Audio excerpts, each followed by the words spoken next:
I'd like to take this chance to apologize to absolutely nobody.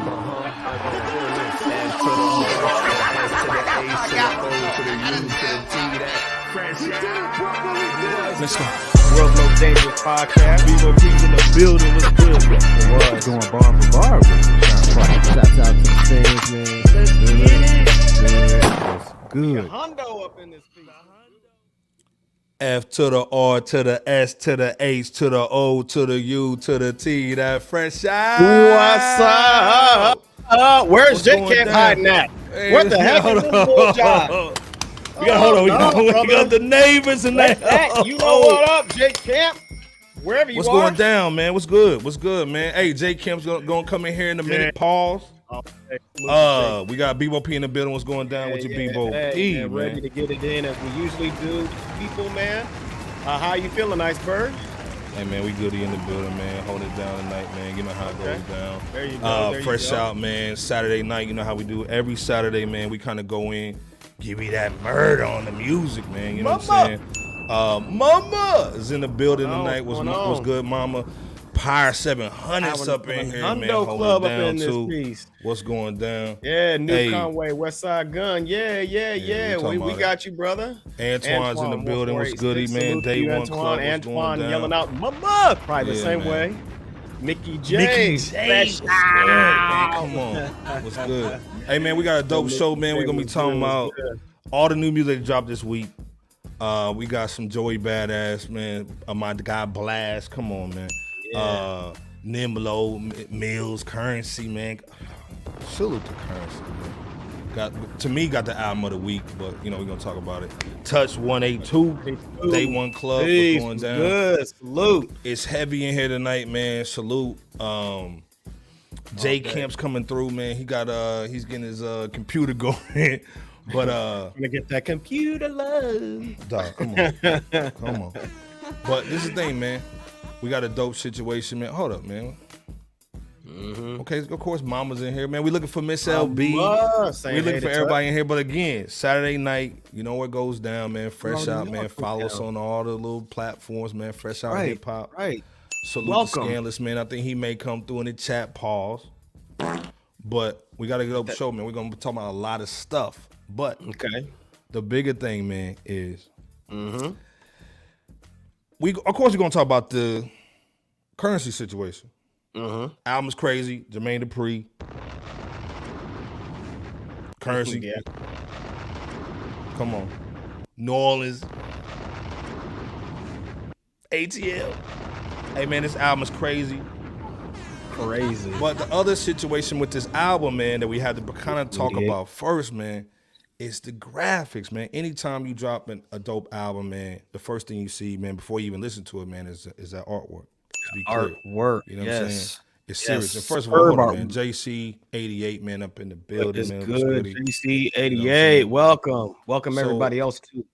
We had to bring on, man, our guy, man. This dude is basic, man, legendary.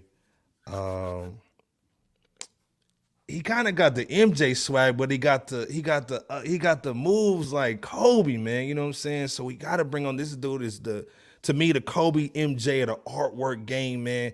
We gotta bring on. He doing guy, this to the man. artwork, Just the jab joint, man, with it, man. Our guy Don is dope, man. Welcome back, man. What's good with you, man? What's going down, man, tonight? Iceberg, you got what's good with y'all, man. Man, what's going down? Man, we're just glad to have you as well as everybody else out there in chat land in the building. How you feeling, first man? of all, let's be clear. Let's be clear. Yes, Don is dope, man. You saw him everywhere, man. You saw him on the Spike Lee situation, did the whole office crazy. Yes. I mean, everybody that you know in the game, man, has some merch. If you don't, go cop it.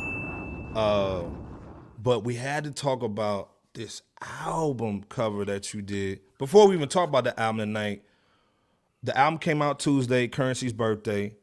Happy for birthday, promotional. Spitter. Hey, salute to Spitter. Happy birthday came out on Tuesday. It dropped. Everybody saw it. First, we saw the Essence Festival single that you did. Yes. Crazy on the artwork. Got to drop a bomb for that. Yes, you did. But then the artwork comes out for the actual for the actual joint. Hold up, man. I gotta pull. Yeah, there we go. Hey, This joint killing it was with the crazy, graphics man. too, low Hold key, up. man. Let me get my joint together. Hold on, there we go. Yeah, first I gotta put the cheese on there. Come on, man. We gotta put down this dope in the middle. But this artwork is crazy, man. It is. Once you listen to the album, man, first of all, put one in the chat if you heard this album number one. Put number one in the chat if you already heard it. We got the man who actually did the artwork. Don is dope, man, in the building. Can you talk about, man, like how you curated this situation for Jermaine Dupri and CurrenSy? Heavy hitters in the game. Let's be clear. No doubt. No pressure on Don is dope, man, coming through with this. Hey, listen, first of all, man, let me just tell y'all brothers how appreciative I am, y'all even having me on, you know what I'm saying? And again, y'all know I love y'all platform, but man, the praise and love y'all give me, man, it's not missed on me, man. I truly appreciate that, man, for real. Man, we appreciate you more. Shout out to Omen. Yeah, we appreciate you more. Nah, man, thank you so much, man. So you even got the chat giving you the salute, man. Yes. Everybody in the chat salute. They give love. It's love, man. The Don right here, man. So, woo, man, this album, I don't know, for me mentally is like a long time coming because first off, been a lifelong JD fan, from Crisscross to the Brat to, Escape Jagged Edge. I mean, Money Ain't a Thing, you know what I'm saying? JD is just a staple in the culture.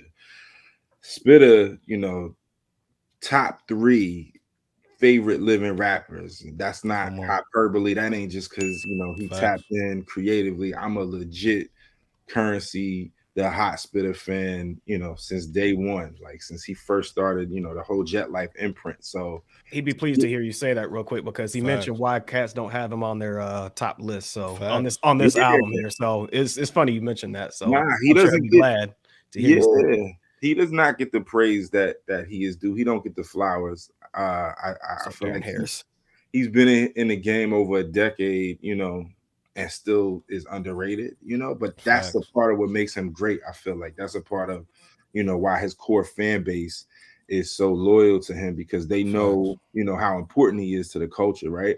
Right. He's not just, he's a student of the game. Like he's not just, putting out albums for the sake of doing it. He really puts everything into it. And I know just my conversations with him, just, you just know a real hardcore, like creative person when you interact with them. They don't interact like regular people. Their mind is a million different places. But I know Spitta, he's just cemented in the game. So to be approached, to do this artwork, it was like, wow, this is a defining moment for me because not only do I want to express how important these two guys are to the culture, I want to give them their flowers through my artwork. And this is how I communicate, what I'm saying? So I had to communicate my appreciation for everything they've contributed to the game. So I just made sure, like, I captured everything I felt like was important visually, to encapsulate how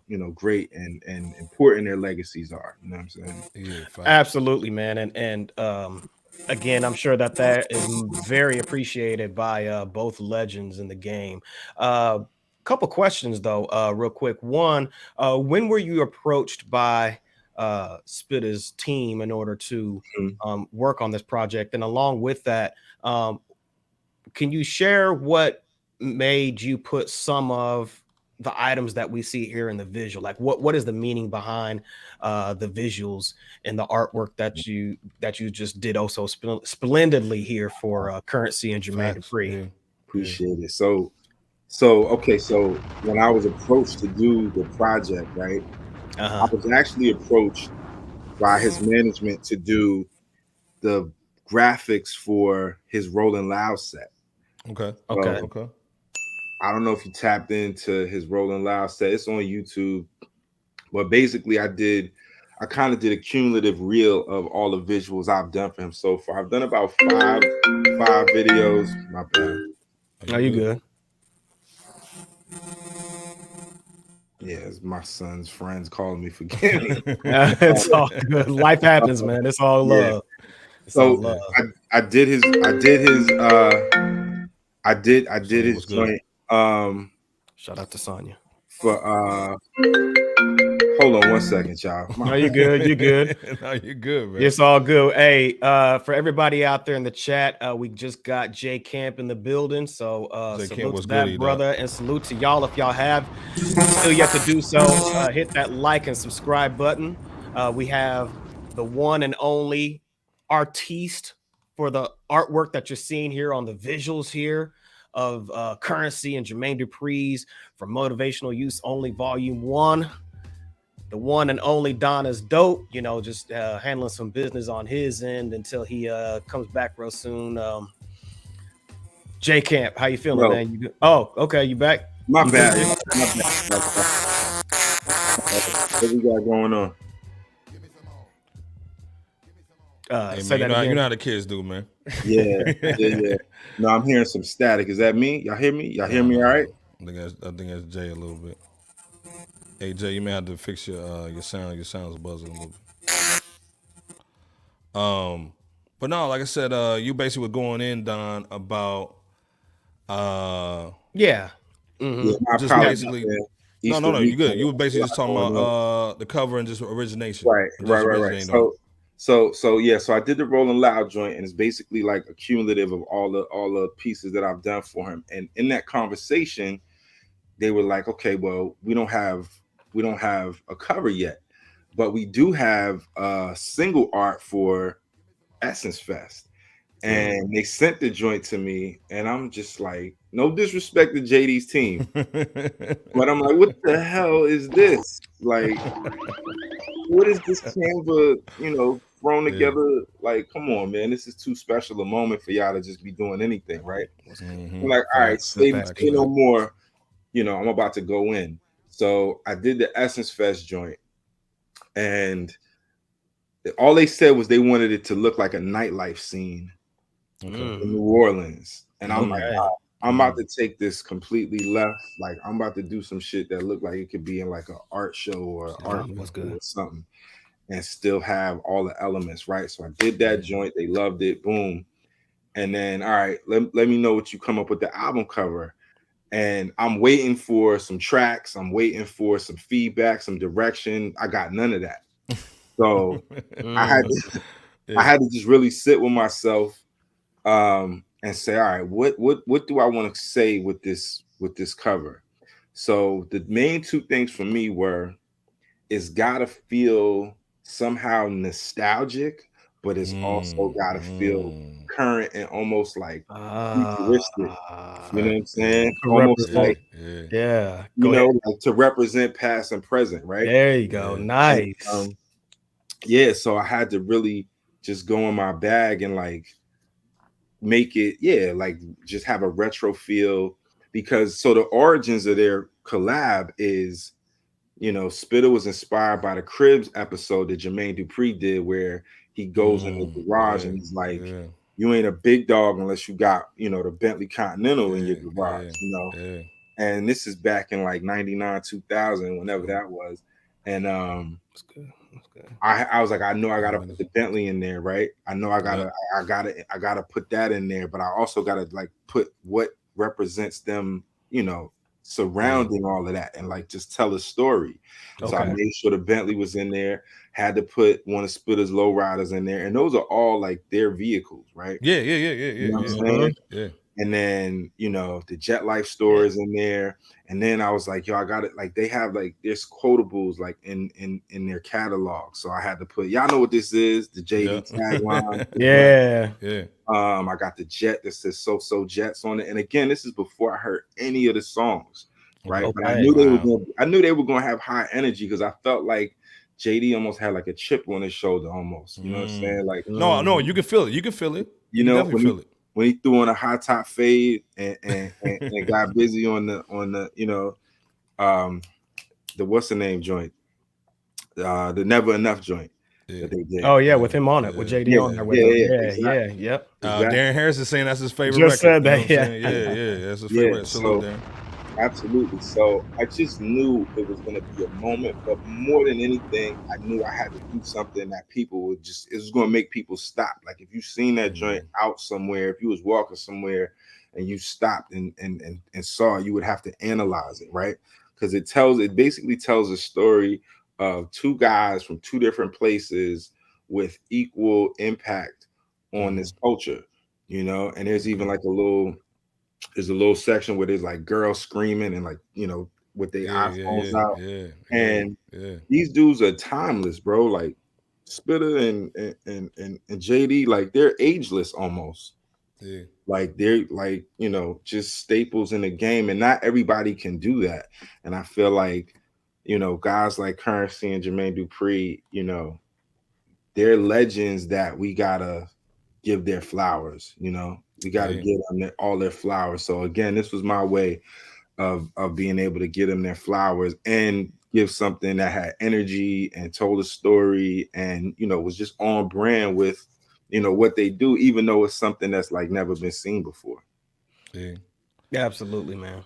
Well, and this is the thing, you said they basically didn't give you anything for where, like, typically does CurrenSy just, because does he just send you pictures? Like, what does he normally do to kind of just give you, are you just going like, you're just finding stuff and putting it together? So, okay. So at this point in my career, it's like, I can't find inspiration. I got to wake up inspired. You know what I'm saying? So it's like when an opportunity like this comes along, I can't start trying to find inspiration. I gotta already have it in me. Yes. So as much of a fan of the music as I am, it's even more of a vote of confidence when, you know, Spitter tells me like, bro, everything you do is special. And when, you know, one of your favorite artists gives you such a high compliment like that, it's like, you know, I can't let this guy down. You know what I'm saying? Facts. I gotta keep hitting. I can't miss. So just knowing all of these things and knowing their careers and knowing how their fan base, and not only that, every time me and Spitter sat down to do something, like he never really gave me any direction. He was just like, bro, do your thing. Like I fucking know you're gonna kill it. Just do your thing. So it's like, all right, bet. So I'm gonna do my thing, you know what I'm saying? But there is still some, like, you know, just as a creative person, there's a little bit of anxiety involved in it. Like you hope they like it, especially if they don't give you no feedback. So it's funny at one point. So you see the joint, the chick who's standing by the Bentley. So basically everything was done except for her. So I sent it to Spitter and I'm like, bro, what you think of it? He's like, love it. Bro just want a chick with a fat ass standing next to the car. Yes. And had to throw that in there. And then on her face, I put, if she looks, she go bye-bye, which is JD's line from Money in the Bank. So come on, man. There you go, man. Come on, man. So symbolic. And you know what? Everything that you said, or at least the highlights of what you said, you know, having to already be inspired as opposed to finding the inspiration or seeking their references of, or, you know, feedback for the inspiration. Just things like that. It reminds me of the television reporter whose teleprompter just goes blank or goes haywire, but they can still roll naturally because they're so gifted at what it is that they do. And that speaks to your talent as a true artist, as Iceberg emphasized earlier at the beginning of this interview. So yes, this is graphic design, you know, but it's more importantly, it's artwork, and that makes you the artist. And for that, we got to salute you for, you know, for being challenged and for also being able to tap into something that generated just an awesome output, as we all can see. So, man, salute to you once again, man, for hooking up JD and CurrenSy for this. Well, this thing, I think the artwork is just as crazy as the album. It is. Like, to me, like, for, and we kind of talked about this offline, to blindly go into doing an artwork that's for an album, to me, that's a crossroads between JD with the 90s swag, with the going from Crisscross to Bow Wow. I mean, all these legendary dudes that he's been a part of, man, with So Def, man, doing records for Biggie and that kind of stuff, to now swinging towards giving CurrenSy, almost to me, one of the most classic, iconic dudes in the game right now, is Stop the Cap. For them to get together, and there's no misses on this project. And so to me, everything that embodies what they're talking about, the stories that CurrenSy, and let's put some respect on CurrenSy's name, by the way. Let's stop the cap. Let's stop the cap. Real talk, man. We're gonna be talking about that top 50 rappers list. You gotta talk Spitter. The stories that he did on here, it's effortless game that he's put on here. Everything that he spoke about is on this cover, man. And to me, you bodied this, and so there's no way we can review this album without talking to Donna's Dope. Let's be clear. That's right. You know what I'm saying? Yeah, man, y'all don't know how much that shit means to me because, I don't know, all I know is AI could never do no shit like this, bro. All I'm hearing is AI taking over the art game. Nah, AI can't do this. But nah, seriously, like, I'm, it's just, I'm humble, but I'm also like, I feel like I'm tapped in just because it's genuine. Like, it really comes from a genuine place. But I can't thank y'all enough for seeing, the effort and seeing, the detail and understanding that, again, nothing about this was just thrown together. The shit was really deliberate, and it was, really with a lot of intention, because, this culture of ours is really important to me. And it's important the way it's represented. It's important that it's not mishandled. It's important that it's in our hands. And by ours, I mean Black and brown hands. You know what I'm saying? Like, it's important that, we give our legends their flowers. So this opportunity, again, was like, it wasn't just me doing the artwork. It was me, giving my 21 gun salute. It was me giving them their flowers in an album cover, pretty much. You know what I'm saying? Because this is a moment, and I think it was a little, I think I'm not gonna say it was slept on, but I think it was like, because both of these guys, I think, as illustrious as their careers are, they both still feel kind of like underdogs a little bit. They both talk about it. Again, JD kind of had a chip on his shoulder. Vitta always, left out of them conversations, them top 50 conversations, them best rappers of all time, and they deserve to be there, both of them respectively, in the production and on the rap side. So, this project, it's definitely one of the biggest for me, like top 3 project that I've ever worked on, and I gotta thank, Spitter and JD, because they both let me know that they really, fucked with it and appreciated the effort. You know what I'm saying? I'm sure the feeling is beyond mutual as well, if they're watching, or rather when they're watching. But can we expect this artwork to be on any apparel, merch, or you anything took of the sort? words out of my mouth. Okay, all right. My bad. When can we get it on his shirt? It's really out of my hands. It's whatever they decide to run with it. I would love to see it circulated on some merch, or I would definitely love. But here's the thing, though. The artwork, it's not over yet, though. There's another element to this artwork that's gonna drop soon. I'm gonna animate this. But wait, get out of more, here, man. Yeah, I'm gonna make this shit come to life, man. Still working on it. I was trying to have it done in time for the show that they did. They did a show in Atlanta, but I don't want to rush it. You know what I'm saying? Gotcha. So I want to put it together and make it right, because this is gonna have like staying power. This is gonna be, something that is gonna rock all summer and beyond. And I just want to have these pieces, to sort of commemorate. You know what I mean? I wasn't even asked to do that. I'm taking it upon myself to do it, because I know. So I've gotten so much feedback. I've gotten so many people hitting me like, "Yo, this artwork's crazy." Fucking, who hit me up?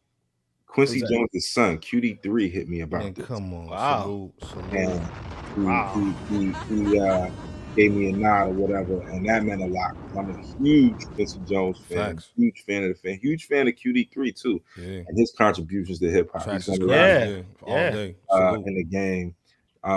So I'm just really like, almost kind of overwhelmed with the feedback, but it just lets me know that, like, you know, I'm on the right path, and I'm doing right by the artwork, and, you know, just giving my all with this. You know what I'm saying? Well, the other thing too, man, you kind of touched on it. Everybody's doing this AI situation. Everybody trying to get the cheat codes, man. Yeah. On we don't want to pay the price, but to me, Right. when we see your artwork, man, it's that individual touch that you do for everything you do. Of course, you've done tons of stuff with Spitter. What's some other artists that you want to work with, man, to kind of put your look on something, man? We always talk about Nas, or we talk about the Jay-Z's of the world, man, Yeah. the big dogs. Who's For somebody else that you naturally want to work with at some point? Naturally, I really want to rock with my guy Larry June. I'm a big Larry June fan. Come and, on, you know, it was man, like, come it was on. crazy because when June and Alchemist dropped The Great Escape, I was blown away by their album artwork. Yeah, a little And I watch really, joint. my Yeah. first idea for Motivational Use Only was an animated, or like a illustrated joint. You know what I'm saying? Okay. Yeah. But I was like, nah, let me stick to, you know, what instinctually I want to do with this, just because this shit's so great. I got to compete with it. So I was definitely like competing with that cover. But I would love to work with June. I did my own rendition of Another Day Part 2. I did a visual for that. If you go on my Instagram, you'll see it. He fucked with it. He actually hit me up about it. And a lot of people, I got a lot of good feedback. And that was just something quick I threw together. But I would love to work with June. I would love to work with actually Fendi P, who is another Jet Life artist. I've already done a video with him, but I want to do more work with him because I vibe with P. He's a good dude. He's another underrated New Orleans rapper. Facts. And you know, I just really you know, appreciate and try to uphold the Jet Life brand, because, you know, I know what was put into it. I know what's behind it. And, you know, I would love to continue to work with them. But it's a lot of artists in the game, but I'd be lying if I didn't say I got my sights set on Hov and Nas in some capacity, bro. Just some kind of way. I'm trying to do something with my idols, you know what I'm saying? The kings of the rap game, in my opinion. But, you know, I'm down to rock with anybody, man. I love you know, Dreamville, you know, JID, Cole, Kendrick. You know, I'm down to rock with whoever, you know, wants to do something different and meaningful, you know, and creative. Well, I'm sure after the mural that you did for Spike Lee, I'm sure that you have at least a couple or at least a few folks of notoriety that's kind of eyeing Donna's dope. Man. So hey, just stay tuned on whoever's about to hit you up on your hitter, Don. But appreciate that. Well, hold up, this is the thing too, Bebo, man, with Don. You just don't do the artwork, man. I see you going hard in the paint, man, on the podcast. I see you spin the game. Yes. Appreciate that. You have more than just art you trying to push, man. It's a message. It's you know, sure. I see you seeing the whole vision, man. What's the message that you've been trying to push on the podcast? Tell them where to find it at too. But what's the message you trying to push outside of just all the legendary artwork you're doing? What's the message? Yeah, the message for me is it's about, you know, being genuine and being truthful, and, you know, it's about inspiring others. Like I feel like I live by, there's two quotes, you know, that I live by. One is Nipsey Hussle, you know, inspiration, you know, is the highest form of currency. You know what I'm saying? It's the highest, you know, it's the highest human act, rather. Because I really, if nothing else, I want to inspire people to, you know, live out their creative dreams in whatever capacity that could be. Like, you know, there's so many different things. It don't gotta be just visual arts. It could be podcasting, it could be music, it could be painting, whatever, you know. But to me, creativity is like the last sort of true, you know, form of expression that's not watered down or filtered by something else, right? And then, you know, the other quote I live by is, you know, wake up today better than you were yesterday, which is a Sidney Poitier quote. Yeah, come on. And it's just like, yeah, it's just every day. Let's just try to be better, you know. And if I can do anything through my art, if I can say anything through my art, it's like, you know, hard work pays off. You know what I'm saying? Dedication pays off.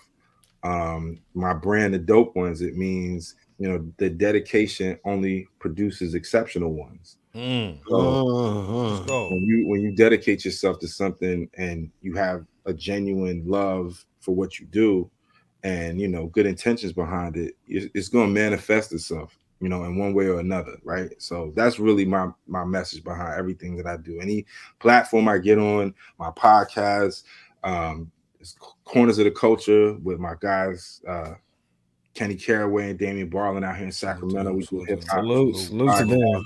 podcasts. You know, those are my guys, and they have, you know, very similar ideologies and visions. And you know, with the brand and every piece of art that I do, that's basically, you know, what is behind it. Hey man, the spring collection. Yeah. Hey man, come on, man. We got. Hey, listen though, listen. So I've been slacking, man. My brand. I have this. Y'all haven't even seen the spring collection yet. It's still up here, but it's coming. It might end up being the summer collection, but I got some shit coming, man. All I'm gonna say is, you know, Boomerang, Eddie Murphy. Nice. I got you know, a lot of different ideas. And I'm not switching the focus of the brand, but it's going to be more, like I was saying earlier, about inspiring. So it's going to be more inspiring, you know, just pieces that aren't actually like pop culture infused, but definitely I got a Boomerang collection coming, and I got some other things I'm working on. But yeah, man, what's up now is cool, and Iceberg, I appreciate it, man. But I'm actually, man, I'm slacking on that because I got so many other things I'm dipping and dabbing in, you know what I'm saying? Well, this is the thing, man. If y'all don't understand, man, shopthedopeones.com. Yes. This is where you go for the freshness. If you want to really support our guy, definitely go subscribe to him, follow him on all social media. But go to the website, man. You know what I'm saying? And just check out. Even if you just window shopping a little bit, go and check it out, man. Hey, it's Friday. You know, it's the weekend. Y'all got paid. Go over there, check it out, man. Go buy some merch, man. The merch is crazy, by the way. If you want to stand out this summer, this spring, you got to get some of that down. It's dope. You know what I'm saying? Yeah. The dope ones. You know what I'm saying? It's serious out here. You know what I'm saying? So go and support our guy. The link is actually in the chat. Before we get you out of here, this is my last question. Bebo got one more. No, you got it. Okay, I'll get it. Oh, you got it, brother. You got it. What's next? Man, what's next for Don is dope, man. This is because this thing I know, being a creative how you are, man. And to me, this is not even like no cap at all. Not because you on the platform tonight. You're one of the most creative dudes in the game. Like, yes. There's nobody else. I mean, there's a couple cats, man, that we rock with, but you've been on our platform twice, and that's a reason why, man, because we only have legendary dudes, and most of the guys on here really don't talk unless they on their own platform. Let's be clear. Yeah. What's next for Don is Up that you can tell us? Yeah, so I was gonna say, man, I got a lot of things. Yeah, I know how it goes down. I got to keep it under wraps, but again, man, I really, really appreciate y'all support, man, and that's from the heart. Always, man, always. Mega salute. You know, I gotta shout out my guy DJ Fresh from the Bay. We linked up, and DJ Fresh. Yes, sir. We linked up. So we linked up as a CurrenSy because Spitter had a collage. The collage that I did for him, it was in the Drop This Car video. And DJ Fresh produced that. And so, you know, they tagged me, Spitter tagged me in it, the director, Dex Straight Dope, tagged me in it or whatever. So me and DJ Fresh linked behind that. And so I ended up doing the graphics for his video, Pop My Shit, with E40, Larry June, and Rebo. And so we have a couple pieces, you know, slated that we working on. He's in album mode right now. He's getting ready to drop his shit, but he just hit me today, like, yo, D, I need you to tap in real soon, man. You know, we almost at the finish line. I need you to do your thing. So I'm definitely, you know, looking forward to that.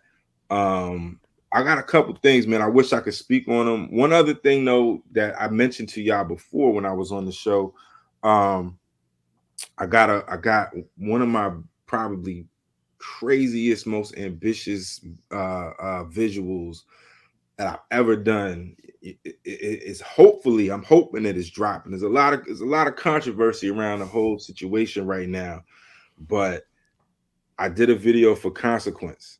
Oh, Consequence. I did it last year, actually, Salute to and Consequence. it's slated to drop on his album, which he's doing, and he's dropping it in May.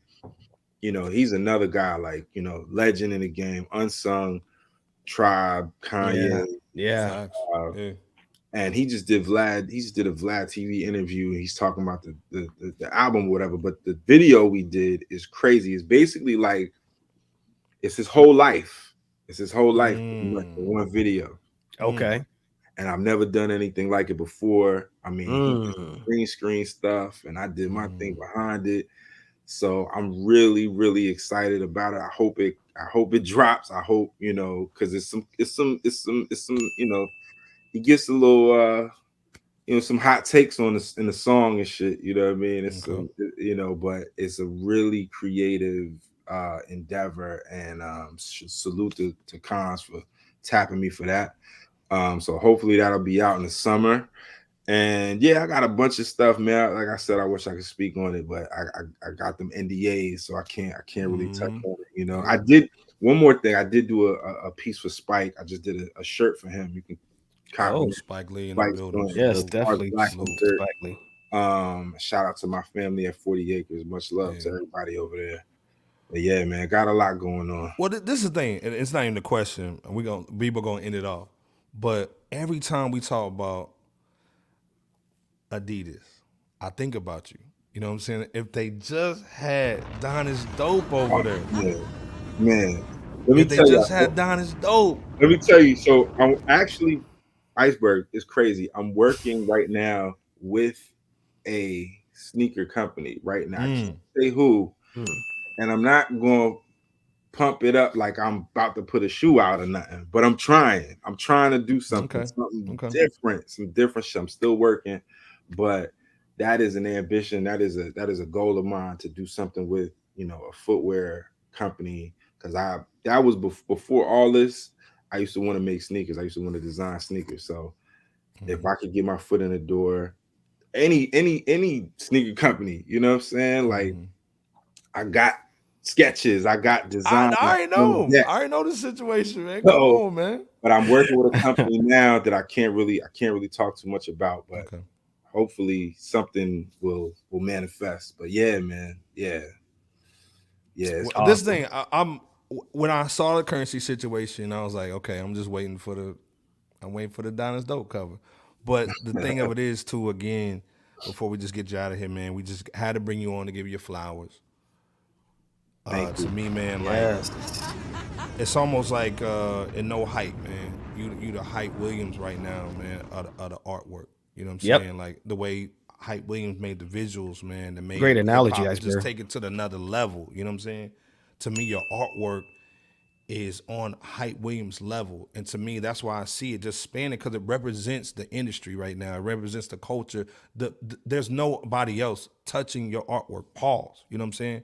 It's heavy in the game. So again, it's a blessing just for us to be able to just dial you up and you like, yeah, we good. You know what I'm saying? Whatever going on, because I see you just taking over, man. Like, again, I see, man, I see the designs for some NBA jerseys, man. I just see this swag, man. You know what I'm saying? It's crazy. So again, everybody in the chat, please put Donna's Dope. Go follow him real quick and come right back. Any other things you want to say, Bebo P, before we get Donna's Dope out of here? Thank you so much for your time in informing us about the details of the project with CurrenSy and JD.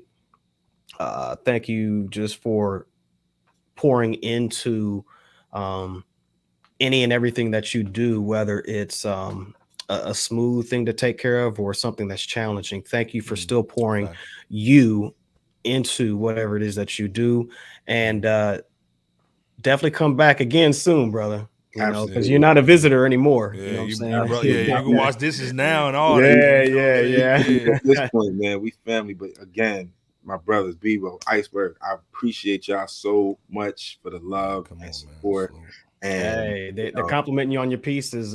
Carmen complimented you on Carmen your said Sade she want piece. that Sade joint. everybody in the talk, thank you. Everybody. Fab D earlier said something. Complimented you on the Nas piece that you had on there the too. Nas So piece. the people are looking. The people are looking. Oh, they said they want that Randy Watson too. Randy Watson. Yeah. That's one of my most like sought after joints on the site. Man. Had to do it for the, you know what I'm saying, sexual chocolate joint. You know what I mean? But I again, man, I can't thank y'all enough for having me on your platform. You know, I love what y'all are doing. I rock with y'all because I see the passion in what y'all do. I know y'all take what y'all do very seriously, and the platform that you have is very important. It's important for, you know, our voices to be heard. It's important for us to express how we feel about culture, about this game, this hip hop game, you know, everything involved with it. And I'm just happy to be a part of it, man. I'm happy to be here to speak about this, man. I'm happy to have this opportunity. So thank y'all so much again. And yeah, man, just you know, anybody out there that wants to connect, man, hit me on IG at Donna'sDope, shopthedopers.com, Donna'sDope.com. You hit my IG, man. All my links are in there. Fresh Out interview, the first one is in my link. Man, come on, because that was huge. I appreciate that, man. So yeah, man. No, I'm just extremely blessed and happy to be doing what I'm doing. Brother, we are looking forward to you coming back to pour into the people everything that you've done as far as your works, your talents, your ambitions, and everything that you continue to do for the culture. So we definitely look forward to having you back here once again at Fresh Out, and keep rocking it out, man. Keep doing your thing. Salute to you, man. Hey, you got one with this one, man. This is thank you. This is the Robert. I'll tell you, Robert Ory just 6 for 6, man. You know, another championship under your belt, brother. You know, Dang. Album cover's crazy, man. Appreciative, man. I'm so Devon saying you from the Bay though, you know what I'm saying? Nah, I'm not from the Bay, man. I'm from the East Coast actually, but I'm from Cali. I'm in Sacramento right now. Yeah, you got the swag up, you know what I'm saying? Yeah, that means you got the swag, you know what I mean? But again, Donna's dope, man, coming through, man. We're gonna be talking about that that JD and the CurrenSy, man. But of course, we gotta talk about the guy who basically brought it all together, man. Donna's dope. Motivational use only. Hey, man, go stream right now, man. But salute, Don, man. We appreciate you, man. Much love, man. Peace. Peace. Hey, man. Yes, crazy sir. Joint, yes, man. sir. But this thing, man, we got the other dude in the building. Jay Camp is up in here, man. Movado swag on the wrist. What's good? Man. You hilarious. Am I still over here buzzed? Nah, you goody. You good, bro? Yeah. Man, how you feeling, J Camp? J Camp's in the building. Everybody put J Camp in the chat. Salute.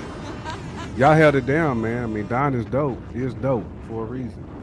Yeah, Apparel saying J Camp is here, man. Come on, man. Salute the power, man. I was trying to be in the building when Don is dope was on, but you know, technology is technology. Oh, it's all good, man. Luckily, my IT got a heart, so I was able to, you know what I'm saying, pull some plugs and do some things. But yeah, man, that was a great interview, fellas, man. Don is dope is beasting right now, man. That whole cover that he did for Spitter, and I'm glad that he gave Spitter his flowers. Facts. Because I'm like just as big of a CurrenSy fan as he is. The movement that he's made, being able to power through being independent and also influencing others. Me and Bebo just talked earlier about how he influenced Mos Def.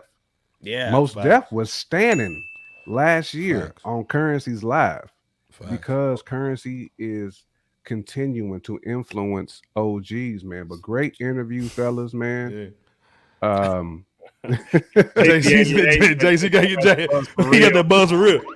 Get the buzz. Got that buzz, Doc. Yeah. Nah, man. That was a dope interview, though, fellas, man. Y'all killed that one, man. 700. Salute to J Camp too. But I had to take care of some things too. Yeah, he said Paris said he was out of it too. You know what I'm saying? So it's all good. Yeah, it's all good, man. Fab is saying what's up, man. You know what I'm saying? Everybody saluting. With the Haynes comfort. Hey, man, it's Easter weekend, man. You know what I'm saying? Hey, shout out to all the families, man. Let's be clear. Listen, Fab, you know when you chilling at the crib, you know what I'm saying? You got to throw the Haynes joint on, man. It's comfortable, you know what I'm saying? Facts. You smooth with it. Facts. You know first of all, hold on, man. Shout out to LB, the pod father, man. Pod guy, salute. Man. Hey man, first of all, if y'all in the building, man, understand, man, you with family, man. You know what I'm saying? Fresh out, we building this family over here. Fab, D, Devon, man, come on, man. Carmen's in here. Shout out to Miss LB, man. You know, this is family over here, man. You That's know, the whole point, Devon. Yeah. We trying to put you on, bro, to heavy hitters in the game, man. People who's behind the art, who's behind the boards, who's behind the mic, all that, man. That's what Fresh Out's here for. Yes, absolutely, J Camp. That is the purpose. One of the major purposes for, as Donna's Dope kept mentioning, the culture. So yes, you're absolutely right, J Camp. Salute Rebel, man. Salute to Rebel. And also, real quick, if you haven't yet, go ahead and check out our first interview that Fresh Out conducted with Donna's Dope last year. So I believe it was last summer or fall. Somewhere in between there, if you scroll, around about that time frame. Salute to Darren, man. Happy Easter, man. To everybody, man. Darren, man. Happy Easter, everybody, man. Bebo P, happy Easter to your family. J Camp, you too, man. We got to show tonight, so we're gonna get y'all back to y'all's family, but we gotta talk about some things real quick. But I know Darren Harris gonna have an Easter suit on tomorrow. I know he's gonna be in there, jigged all the way up. In the church, you gotta walk down the line when you go to church, man. Right. When he salutes, he's gonna be like. Sister Jenkins, pass me a mint. But before we go into some of the music, man, tonight, man, of course, man, Mama, happy Easter. But we got to talk about real quick, man. Stop it. I was waiting on it. I was too.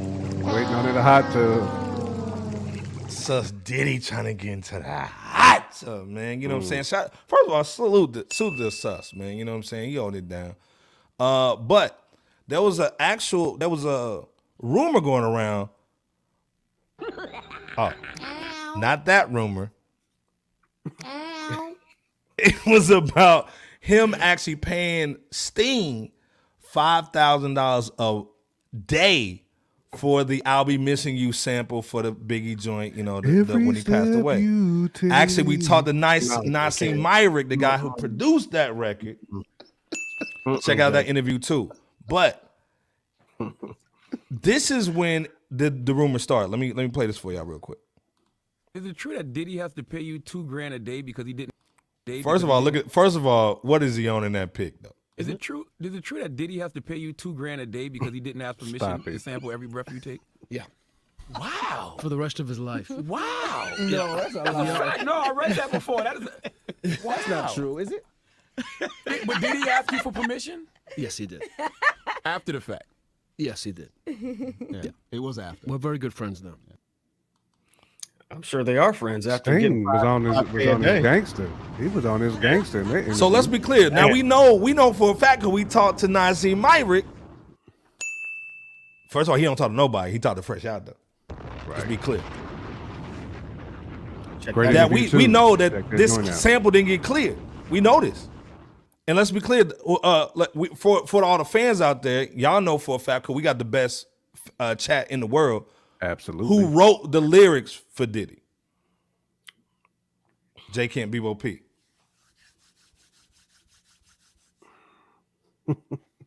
Sauce Money. Facts. So the Sauce Money. So we know that this sample didn't get cleared. So again, Diddy basically went online and said that this was cap. He's not paying them $50,000 or $5,000 a day for it. It wasn't that. Do y'all think it's cap or no? Is this Kaepernick? In the chat, y'all think it's Kaepernick? I believe Diddy. I'm sorry. I believe Sting. So I don't think it's Kaepernick. I think it's Kaepernick on Diddy's part, but I definitely believe Sting. Sting ain't no dummy. He's not. We've seen him come for that bread before with other artists. You seen him come for what was that, J Camp? Because every time you say that. Yeah, he came for the cheese. He came for the goo-wop. Yeah. Salute the Madden. Yeah, he came for that goo-wop. And we know Sauce Money ain't on that BS because he said the sample was weak. God dang. And that's that sample was weak. God. 100%. 100%. Touch. Like it's a weak sample, but you sampled a dude who's knee deep in the game. You know what I'm saying? So he ain't about to just let you just sample like one of his best elite joints that he's done. Yeah, every day I take, baby. No, Every never. move you make. No, double no. And no again to you, Iceberg, for trying to blend that with the Iceberg Light Skin Steel. Like we wouldn't catch that bull. Right. Nah. Never that Quavo. Never that Quavo seal. But you know he's coming for them chips, Bebo P. Oh, you know he is. Them duckalinis, like, man. You can't sample somebody's like that's one of his top 3 songs for Sting, like of all time. Yeah. He just ain't gonna let you just sample that and then not get the paper for it. Facts. Come on, man. He's been in the game too long. Diddy knows that too. That's why we know Diddy's on that Kaepernick. Yep. But go ahead, Bebo P. No, I think you're spot on. The cap. I think you're spot on, J Camp. I don't see Sting having a reason to lie about getting paid or not getting paid about something. So in this case, Sting just confirmed a rumor that's been long standing for several years. So Darren Harris said, I'm calling cap on Sting. Okay. He was standing right next to Diddy at the 98 Grammy Awards. Because he wanted them chips. He wanted them chips, dog. If I blow the song up, I'm gonna get more money. He wanted them chips with dip, Darren Harris. That's why he's standing next to him. Yeah. Man. Like, I'm here. So don't forget. Is it cap or no, Bebo? Because J Camp said cap. Is it cap, Bebo? Go ahead, call it. Chat, is it cap? Put the caps in the chat. I think Sting is likely being honest about this. You know, Diddy, on the other hand. So Diddy's cap. Yeah, I think Diddy's more sus than this okay. one. You got really good at cap on it. He got something cap. Yeah, but the cap want to do. Nah, we gotta do this. With the twist, we gotta do this, dog. Yeah. Never that, though. Never that little boy at the baseball park cap. That's that snot-nosed Roscoe cap, dog. It really is. That's a snot box. A snot box. So give me my snot locker. And peanut butter brittle. Man. Can I get that? Yeah. Can I get that Sting sample for? I'll pay you $5,000 a day for it and everything. Oh, not that sus fitted. Right. Come on, man. Carmen going hard to pay. Salute to Carmen in the building, man. What's going on? Salute to Carmen all day. Oh man, God. But anyway, like I said, man, salute to Sus, man. You know what I'm saying? Of course, man, he's not gonna tell all the secrets, but it is what it is. JC saying Sting getting them royalties. Facts. You can't just sample one of the greatest songs ever and not get compensated for it. Facts. He took the beat and everything. It wasn't just a sample. He copped the whole shedig.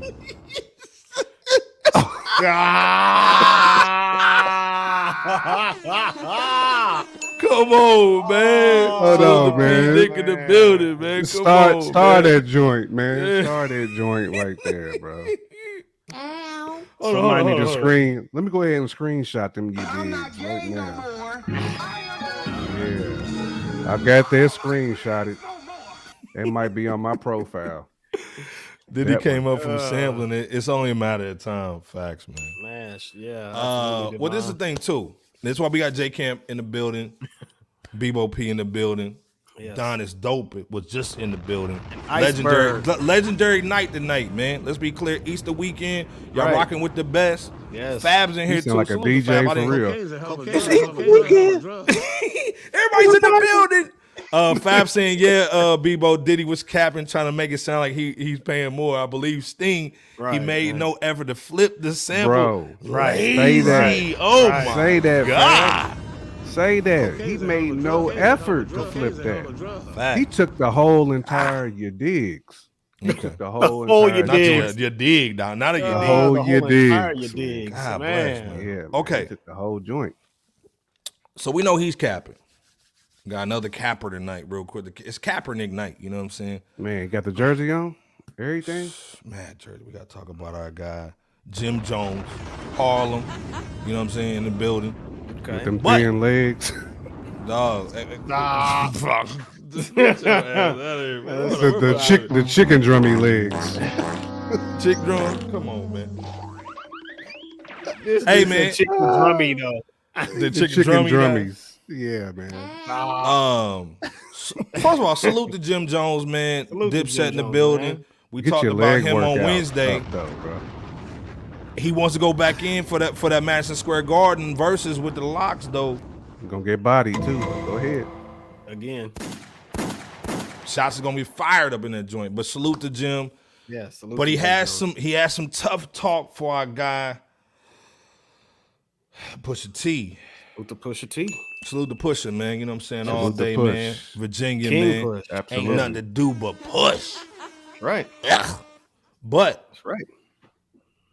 he basically said, and in the chat, we need to know what y'all think about this, real talk. He said Pusha T isn't a top 50 rapper. He said He said he anywhere shouldn't near even be though, close. bro. He shouldn't be nowhere near the joint. Do y'all agree? Because again, I think Pusha's legendary in my opinion. But is he top 50? J Camp, Bebo P in the chat. Is he top 50? First of all, man, Pusha T is one of them dudes. Like he really is. Him, No Malice, you know what I'm saying? They've been doing their thing for a minute. Yeah. Longer than Jones. So I feel like, to me, if you going to call out Pusha T, you best be willing to come with some receipts. You better come with some receipts of your own.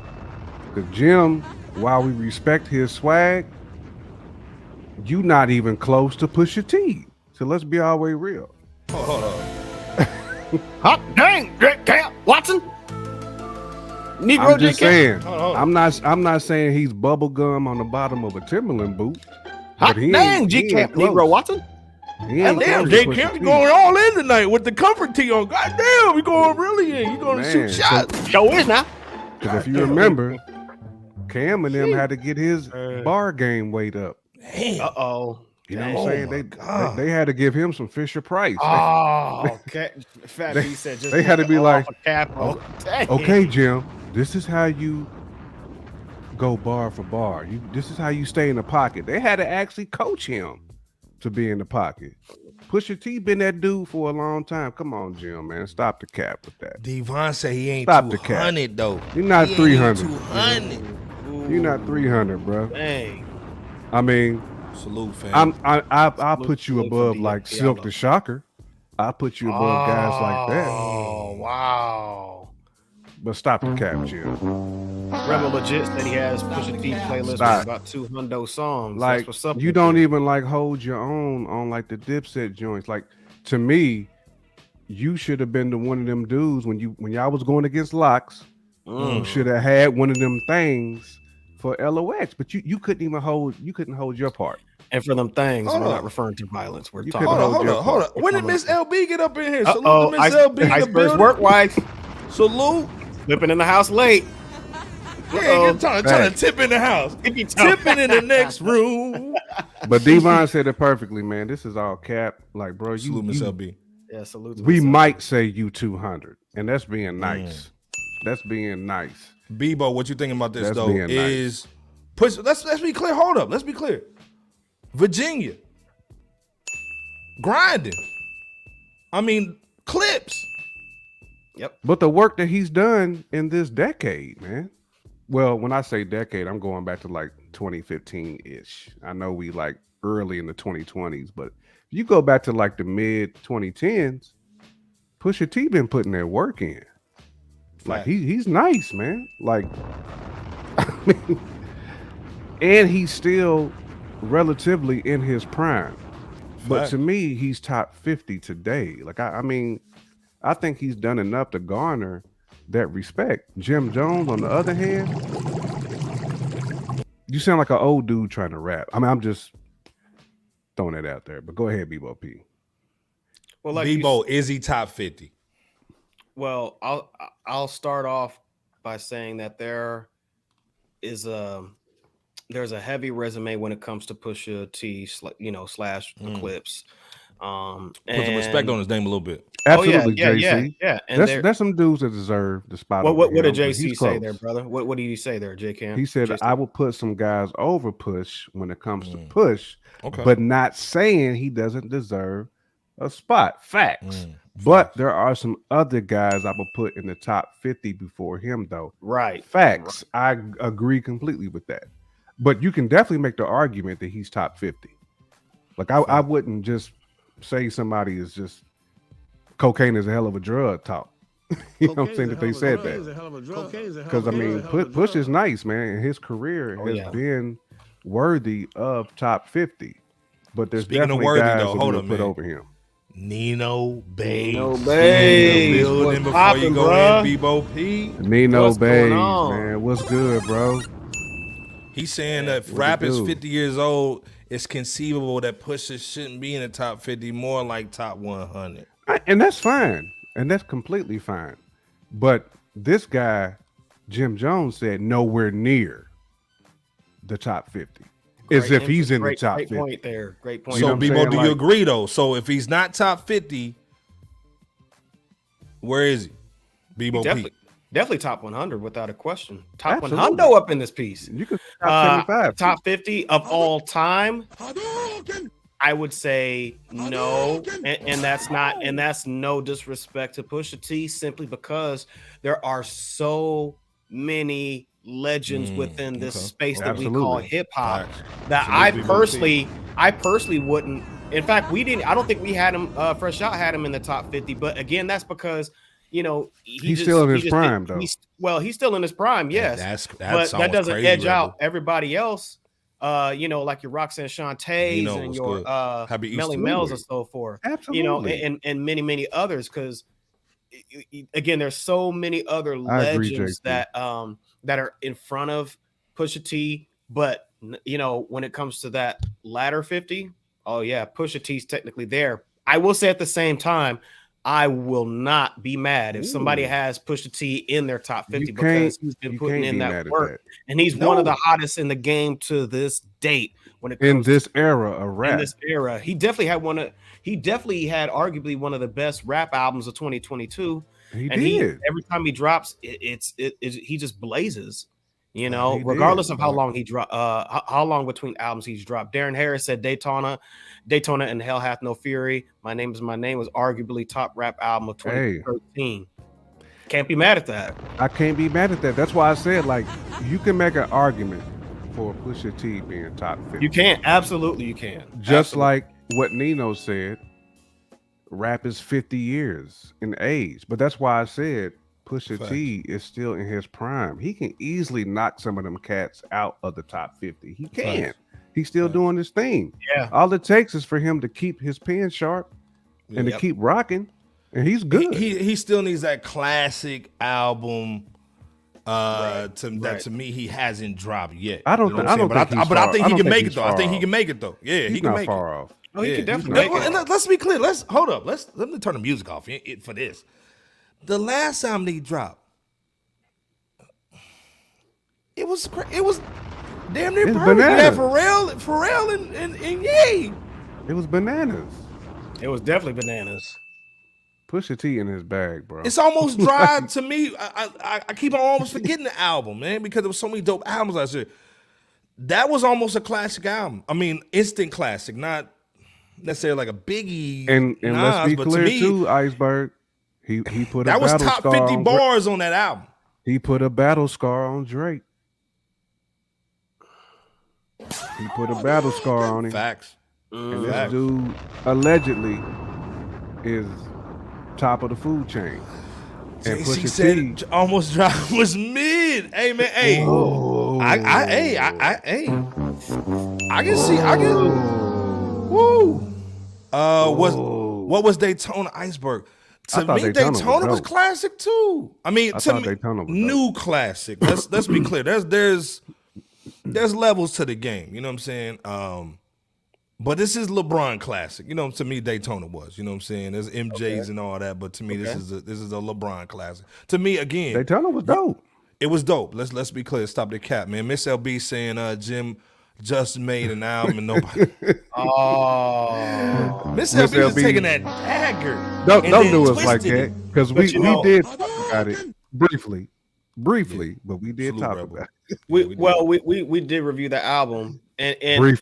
that is a pretty solid, or it's a fairly solid album. it. But it's Fairly it's good. nothing close to what Pusha T's been doing. Oh no. I'm just saying for for the album for what it is, as far as his latest album that he did with the Hitmaker. Facts.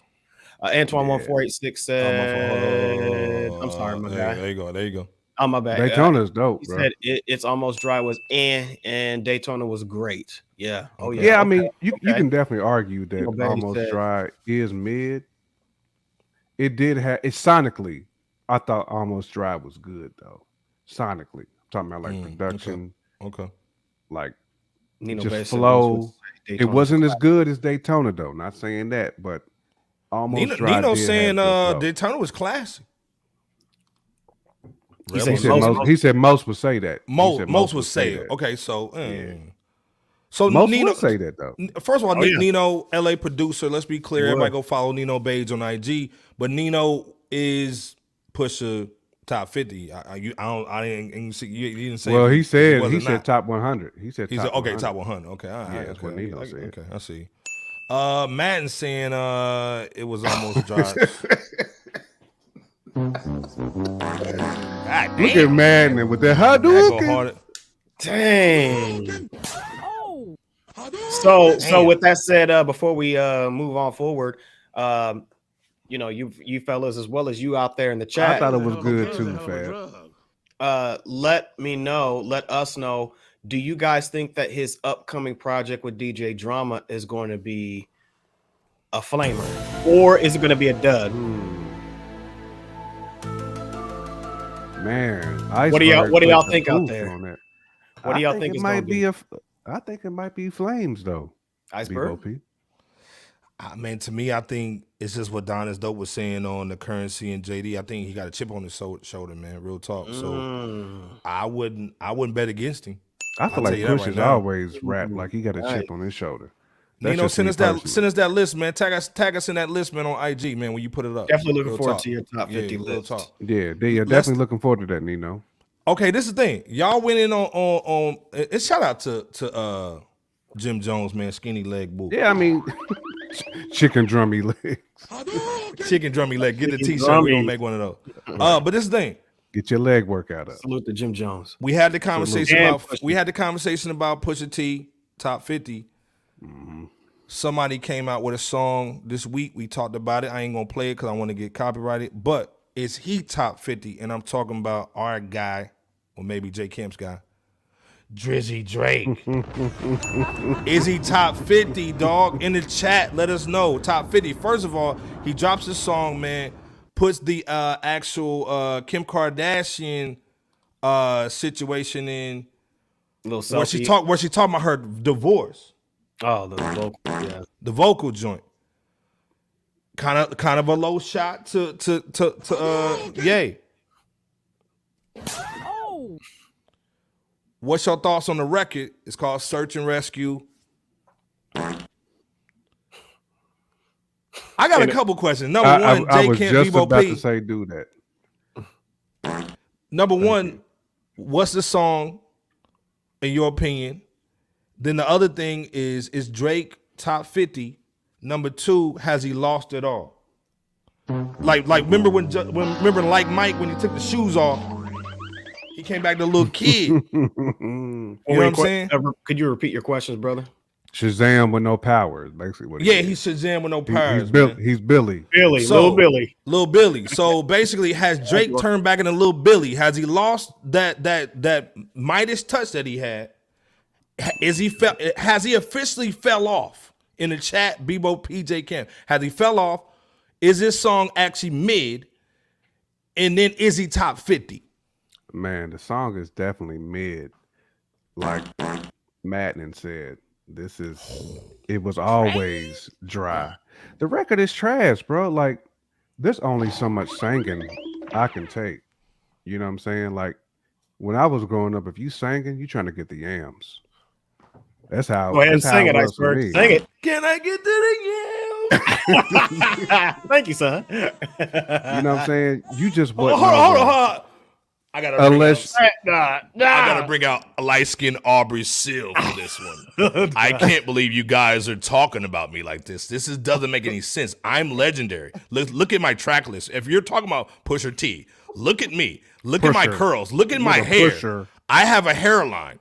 How can you do this? I smash Riri. But J. Kim in my top 50. No, sir. You're not top 50. Well, goddamn. That's a negative. That is a negative. You pretty much relinquished any top 50 categories years ago. Once you decided that you was going to make a mockery of hip hop, top 50. that's when you decided that's a that great you question. was never going to be top 50. Again, you can't sing over hip hop tracks and consider yourself a hip hop artist.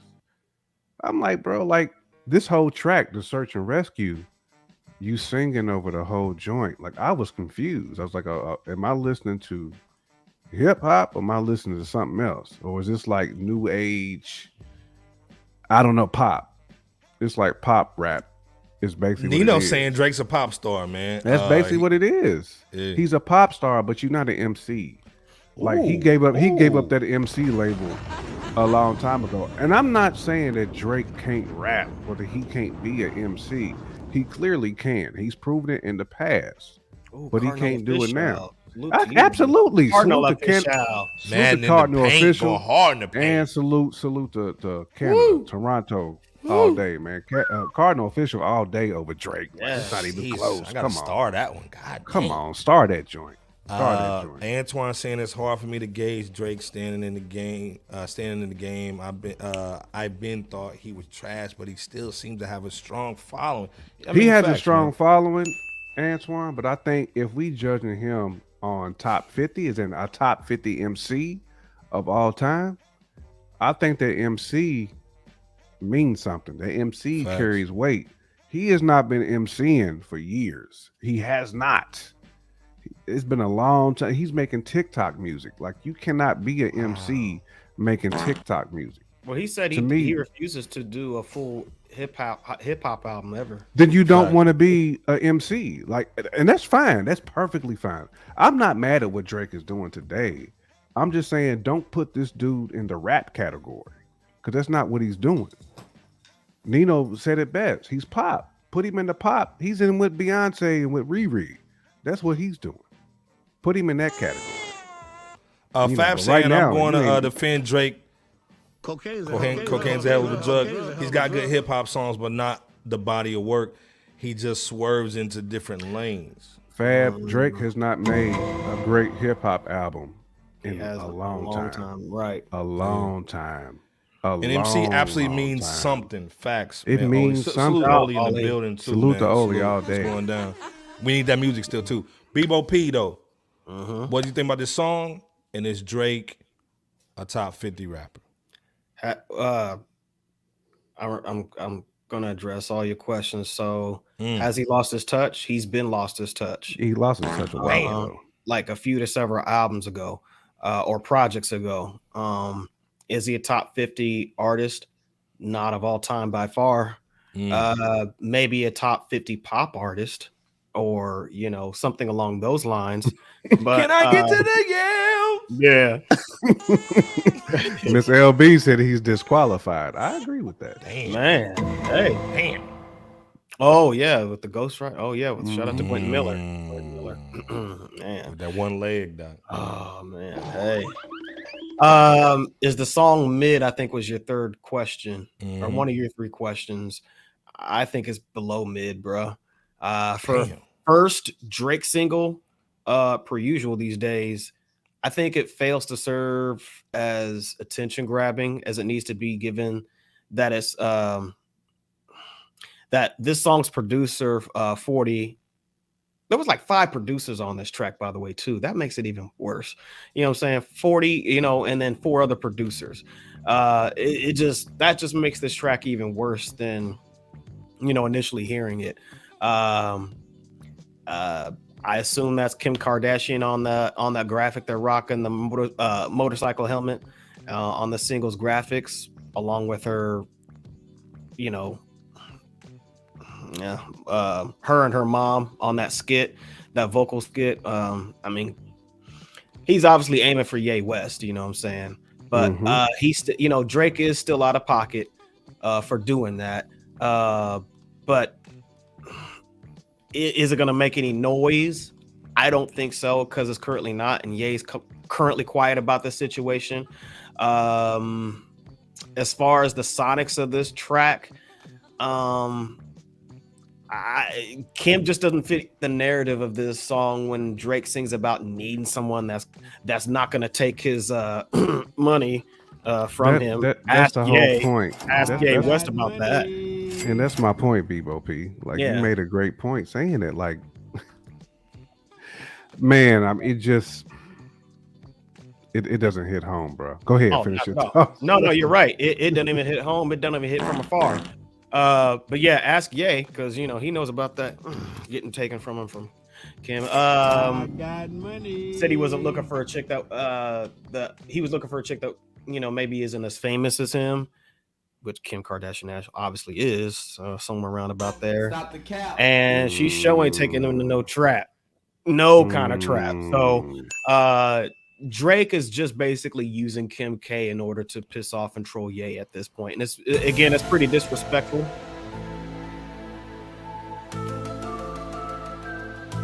But remember, they had to ask Pusha T to calm down on the disrespect because he was hurting Drake's poor little feelings. Double Koopy. Double Koopy. And Pusha T was like, "Look, this is hip hop. We ain't we beefing? Ain't this a battle? If I can't diss you, then that's what I'm saying. Like, the rules change when it's Drake. Yeah, that's all I'm saying. Hey, hold on, man.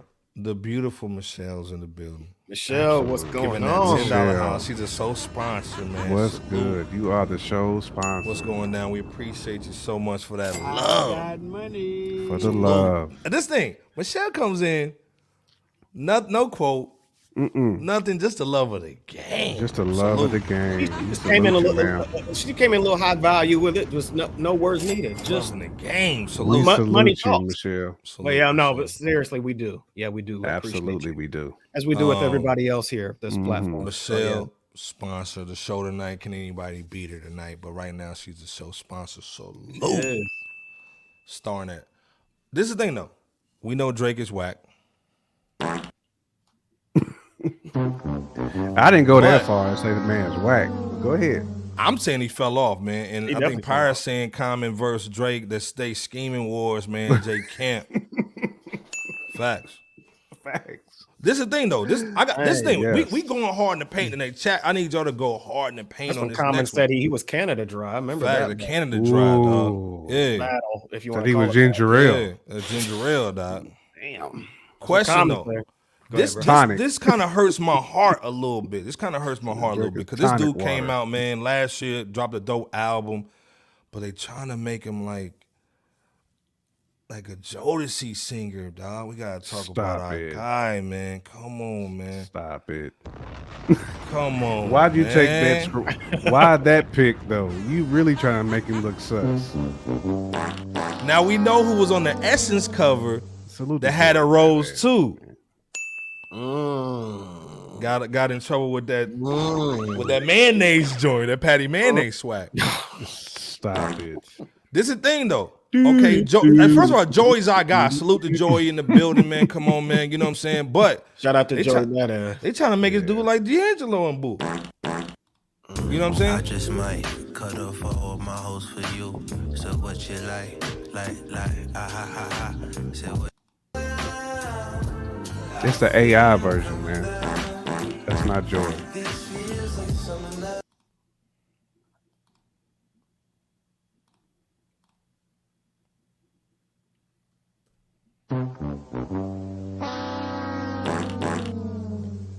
Joey's dope. He is.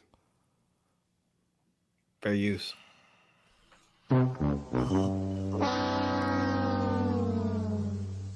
Mama Bear, all the ladies in the chat, what y'all thinking about the new sensitive Joey Bad?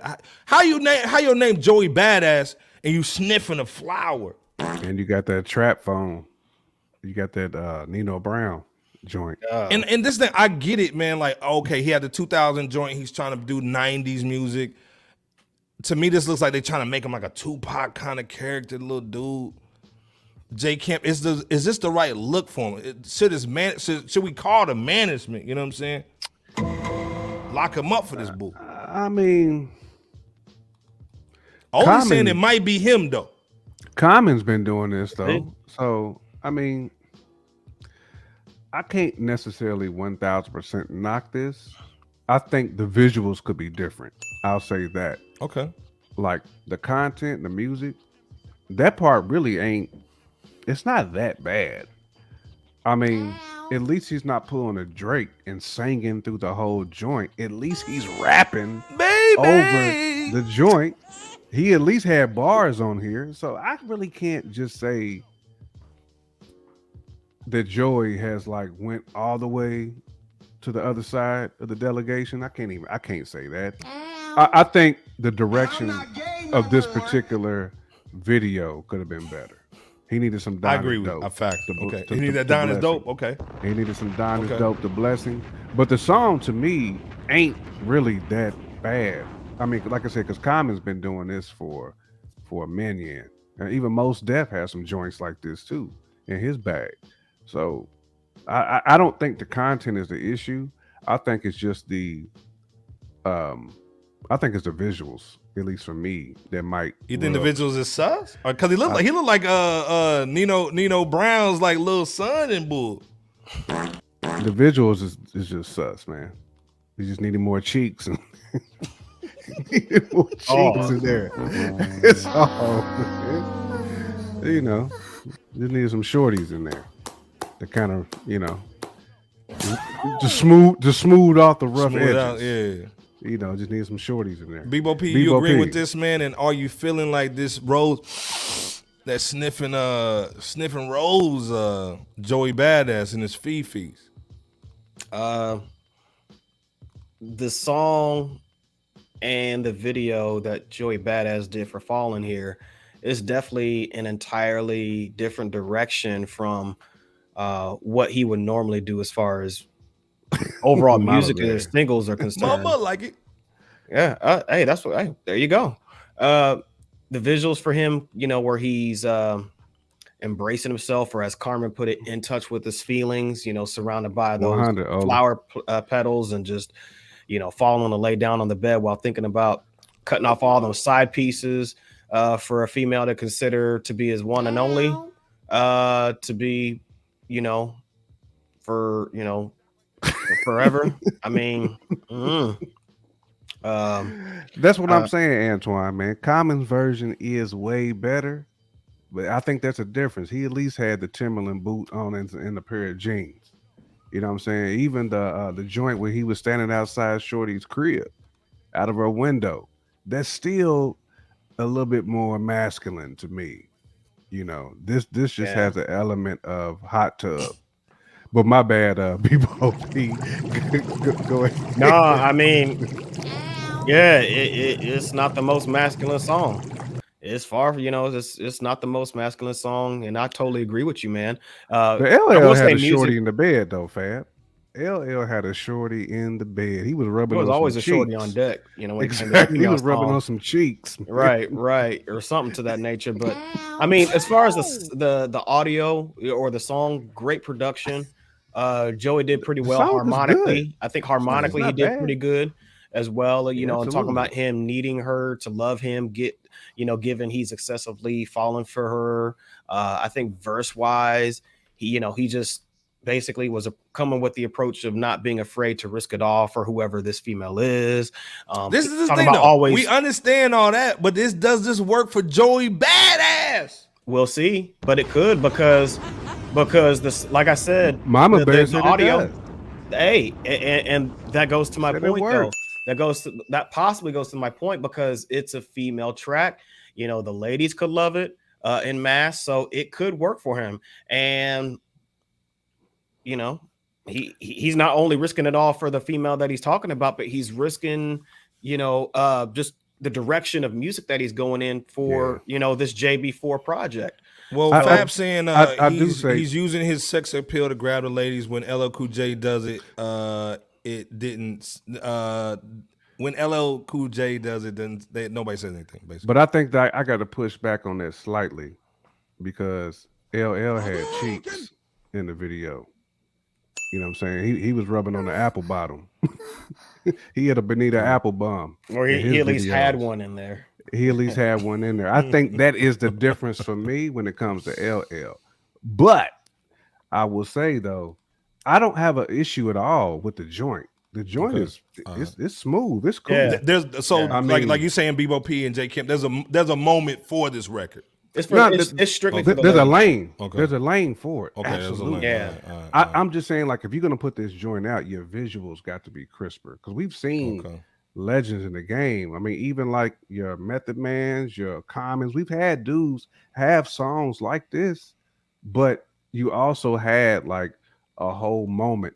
You know what I'm saying? It was like you had a real production for this. I feel like Joey just fumbled on the video. That's why I keep wanting to hone in on the video. He fumbled on that piece of it. The video could have been much better. Do you think that this is kind of like a modern day 2023 version of D'Angelo's Untitled video? Nah, salute, Bebo. I like that. Okay, I can see. I can see the parallel. I know. There's no exact. I know it's not exact, but I can see. Do you think I can't at least? I can't string those two together. You know what I'm saying? Okay. But D'Angelo was an R&B dude though. Joey Badass is Joey Badass, right? Like Antoine saying LL caught flack too though. I don't think everybody was ready when he dropped I Need Love. But that I Need Love though, right? That's true. I mean, it just had to go in the building, man. But I agree with you though, Antoine. I mean, LL did catch some. Because he was in that different lane. The next thing you know, people was trying to say he was soft, but we know LL's not that dude. But that was what he made. Yeah, fact. Yep. Well, this is the thing. There's a dude who makes that kind of music, man. And shout out to Natty Jane. That's our girl. Salute. You know what I mean? Frederick, what up, though? Everybody put that Bebo in the chat. You know what I'm saying? That right. Check out, I gotta look at my joint, you know what I'm saying? I gotta look at that bull, man. Look at them joints. But see, elementary, my knee. Right. Salute to Natty Jane, go follow her, man. She's dope. But she talked about Conway, man, and so we gotta talk about Conway. Man, he just dropped a banger, man, with that Quarters, man, with oh, hold on, let me see. He shot that in Paris, right? Yeah, shot it in Paris, man. West Side Gun is in the joint, you know what I'm saying? Pouring the wine, going crazy. If y'all haven't seen the joint, man, it's serious. I was just testing my aim, nigga. Them big gold shits was warning shot. Fair use, my nigga. You know what I'm saying? So he's over there going crazy in the paint, salute the man, in Alchemist, Paris, too. man. Salute the Alchemist. Actually, who made this beat? So I was about to. I'm glad you asked because Alchemist did it?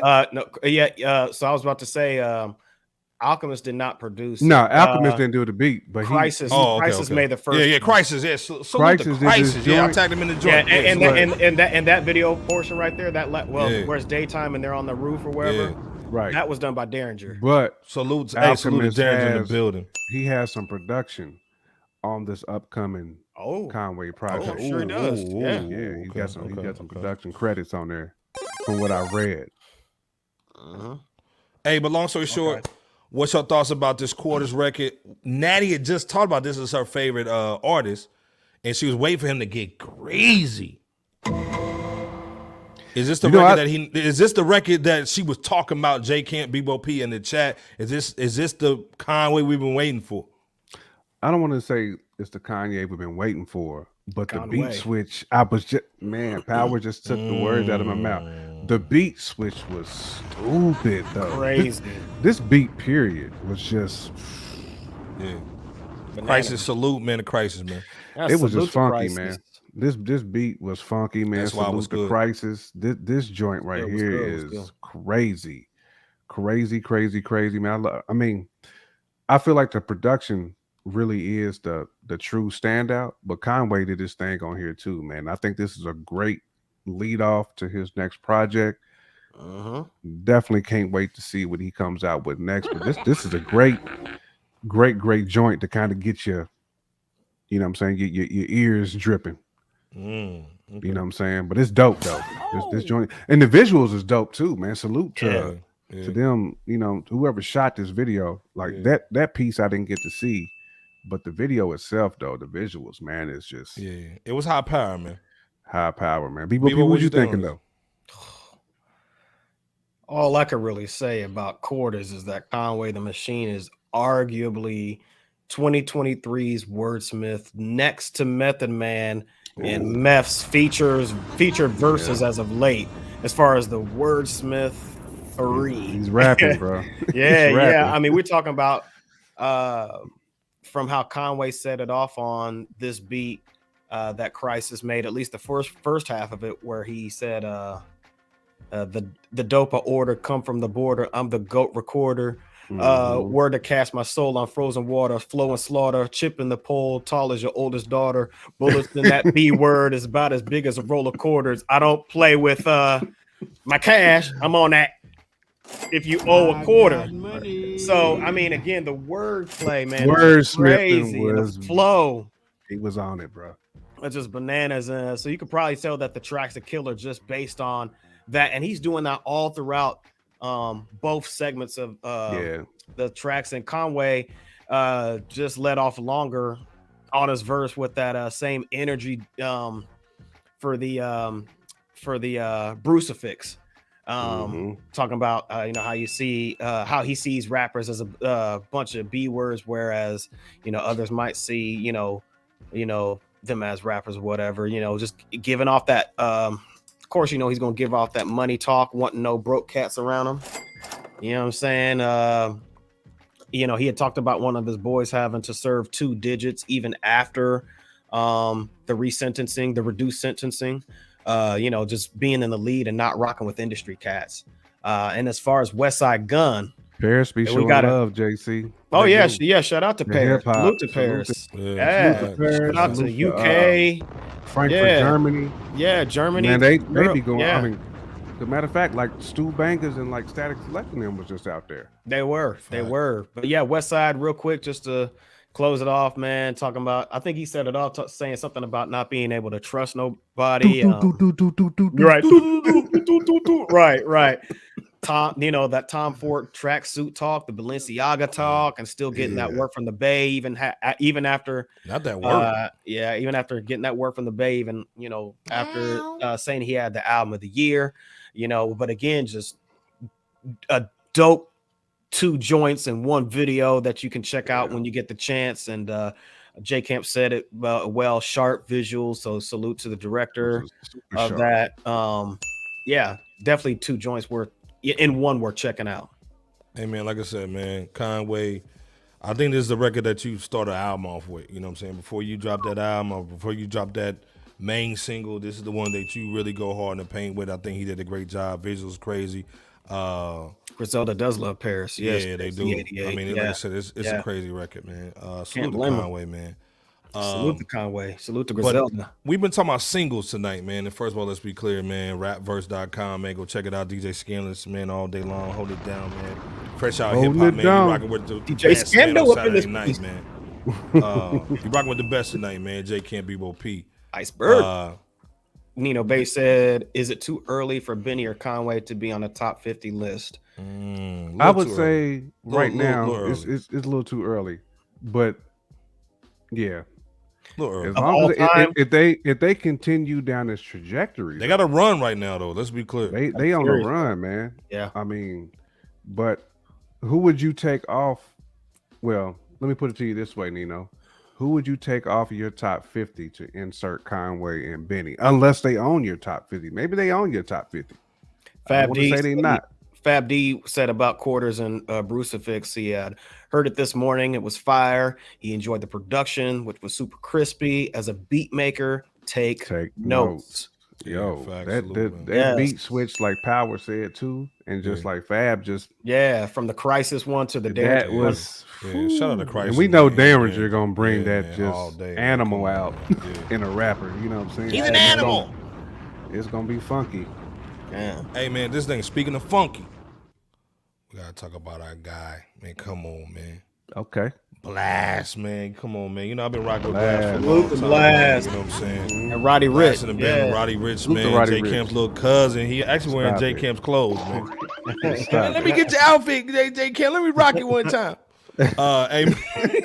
Salute, man. Hey, man. They got a record called Passionate, man. Blxst just dropped a new situation, man. Come on, Blxst is that guy, man. Come on, let's be clear. This beat is wavy. Right, though. hey, the joint's wavy, man. Let's be clear, it's wavy, dog. You know what I'm saying? I don't want to get copyrighted, but it's wavy. Roddy, man, he's been kind of missing on the hits. I think Blxst blessed him with one real quick, getting him on his record. Blxst, come on, producer, man, rapper, singer, West Coast LA all day long, man. This dude is hot, man. Pause on the music tip. Come on, man, stop the killing. But this record was cold, man. I don't know if you got a chance to listen to it, but what's your thoughts, man, on this one with Blxst, man, and our guy Roddy Rich, man? Definitely one of them spring break, summer type tracks. Like I said, man, the production on here is wavy. I mean, you hear this, you can't help but you know what I'm saying? That's the first thing you gonna do once you hear that, man. And I thought Roddy came right on this. He did. I thought Roddy blessed this one.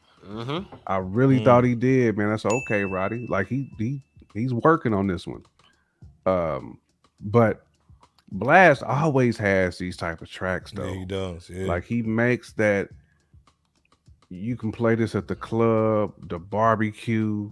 You know what I'm saying? You can play this in the whip, the barbershop. Like it's gonna get people like, you know what I'm saying? Like it really is. Like I'm not saying it's like an anthem, but it's just like a really good joint to like listen to when you just chilling, you kind of hanging out. But salute to Roddy Rich on here, man. Like I mean, this is the best I've heard Roddy come in a while. It really is, man. I ain't heard Roddy, you know, bless something like this. This kind of put some life into that dude. You know, It put some life into him, man. Hot tub a little bit. You know I'm happy that Blxst put him on here. Maybe Blxst recognized that. Man. But either way, man, this was a good collab. It makes sense. It's super LA. You know, maybe Nino can kind of like drop some gems if people are really like rocking to this right now in LA. But to me, this got Cali sprinkled all over it. The whole vibe on this. Sprinkle me, Bebo P. Yeah, man. I'll say first to check out FRSHOUT's review of Blxst Just for Clarity 2 EP, where we actually cover the details of this single prior to this video being released a few weeks back.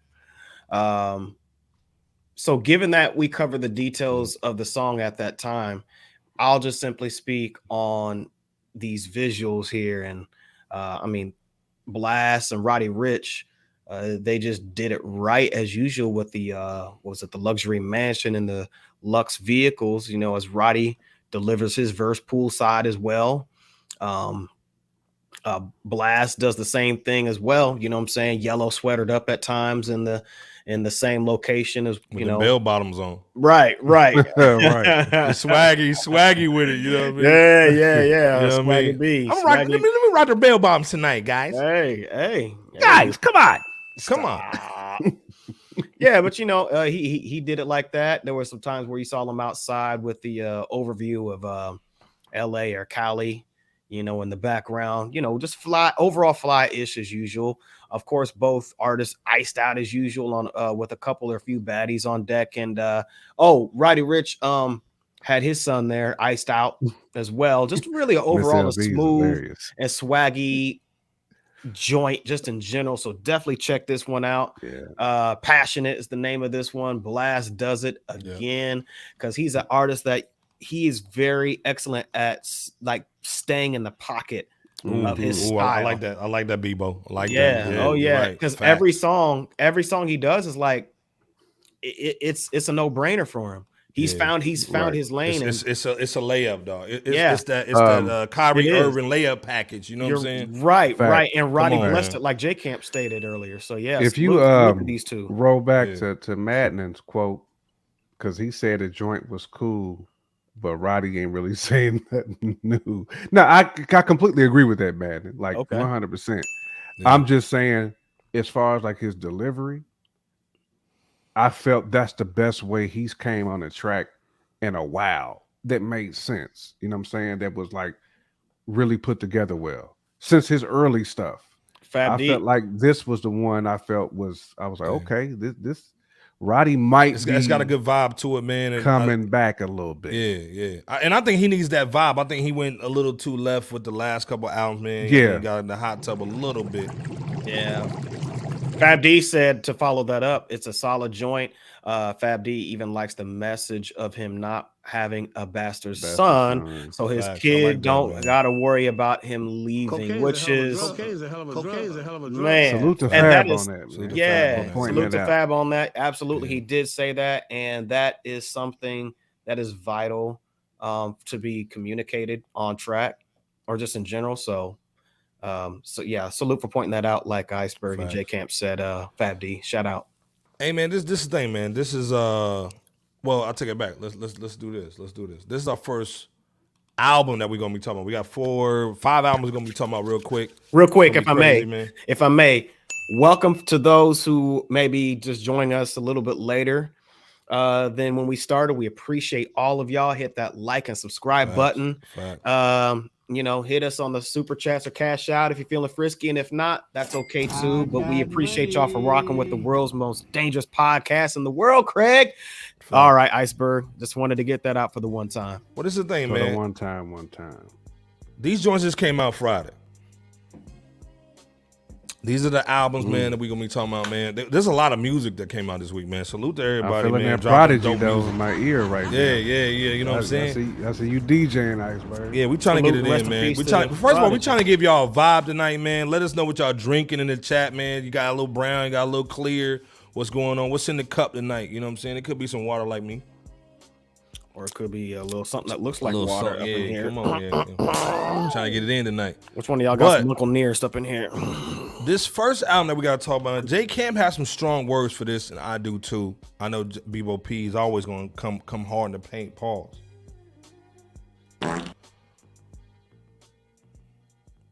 You got to talk about this dude, Millyz. Come to the front of the car. Come to the front of the church. Hold up. The Millyz. Come to the front of the church, cuz. Glory. On this Resurrection Sunday. Resurrection weekend. Even got to wipe the goatee. And the big. I come to the front of the church, man. First of all, he dropped the Blanco 6. We're not going to call it an album because it only had about 7-8 records. No, it had about 19. No, it had okay. Take it back. My fault. Yeah, it had quite a few. Hold on. Hold on. He had a lengthy mixtape.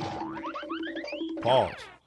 I call it a project because it's not an album. This is supposed to be coming out. This is from his Blanco series. That's why my fault. That's why I call it an album. I mean, project. You good. But if you don't know who he is, let me play a trailer. I just do what I feel in my heart. And I try not to let outside voices get in the way of that. Through every emotion, love, hate, joy, pain, everything that I go through, stay consistent no matter what, stay consistent. That was always in my mind. I know you gotta be brave for this shit. You gotta be courageous. You gotta be driven. People, I got chosen by the people. I didn't get chosen by a bit. Nephew, you welcome anytime. Mi casa, su casa. We fuck with you. We fuck with your originality, your style, your swag. So, everybody rocks with him. But how would y'all feeling on the music though, with this project, man? Again, Jadakiss, Dave East, G Herbo.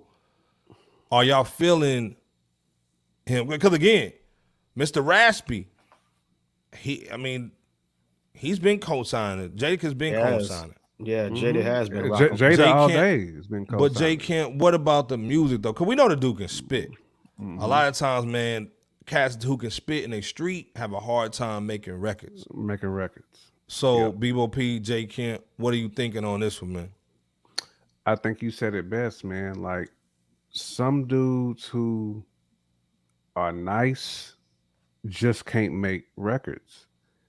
And when I heard this, I got too much of the ride wave swag, too much singing on the hooks, too much. You know I'm gonna be. I just can't. It all sounded the same, like from track 1 to the end. It all had the same flow. You know, so I just couldn't. I couldn't ride that wave with him, you know, so to speak. And I just think that the album had, or I should say the project had too many tracks. It should have been down to like 7, 8, maybe 9-ish. Should have stuck kind of like with that number. I think it would have been okay.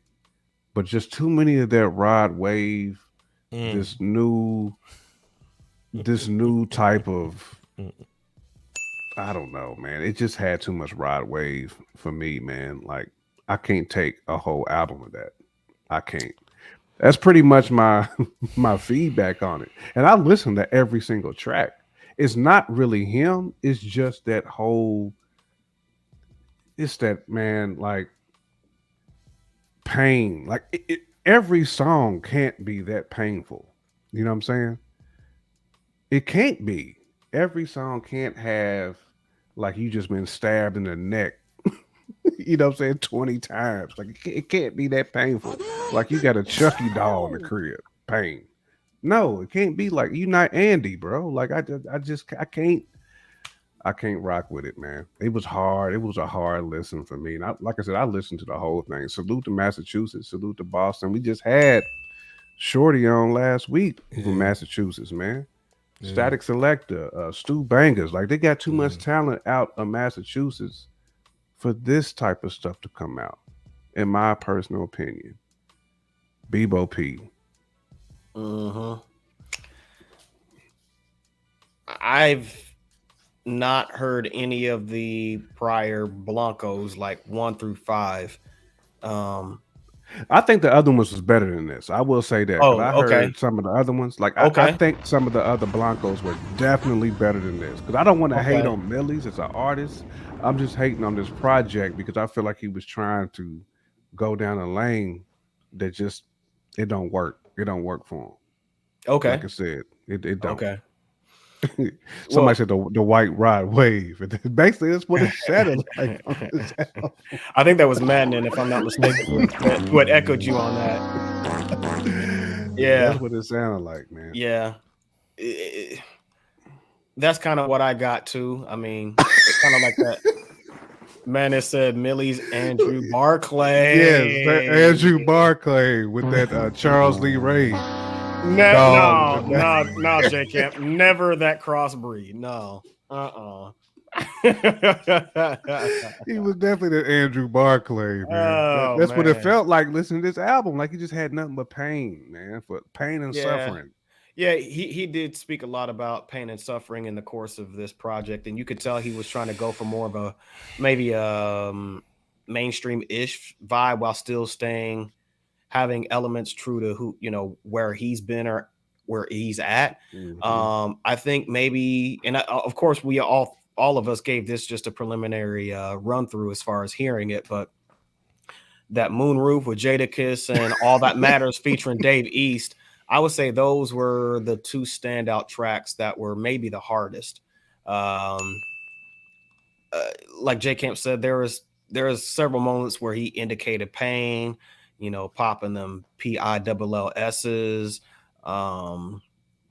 you know. It sounds depressing, Bebo P, when I hear a whole album just full of pain. I could tell at the same time that he and or his team is trying to take him, you know, a little bit more broad, mainstream wise, maybe. I mean, I know that Yo-Yo and Duro kind of had him going the drill route, so I don't know if that's the first time he's tried the drill, rock over drill production, but you know, there's that.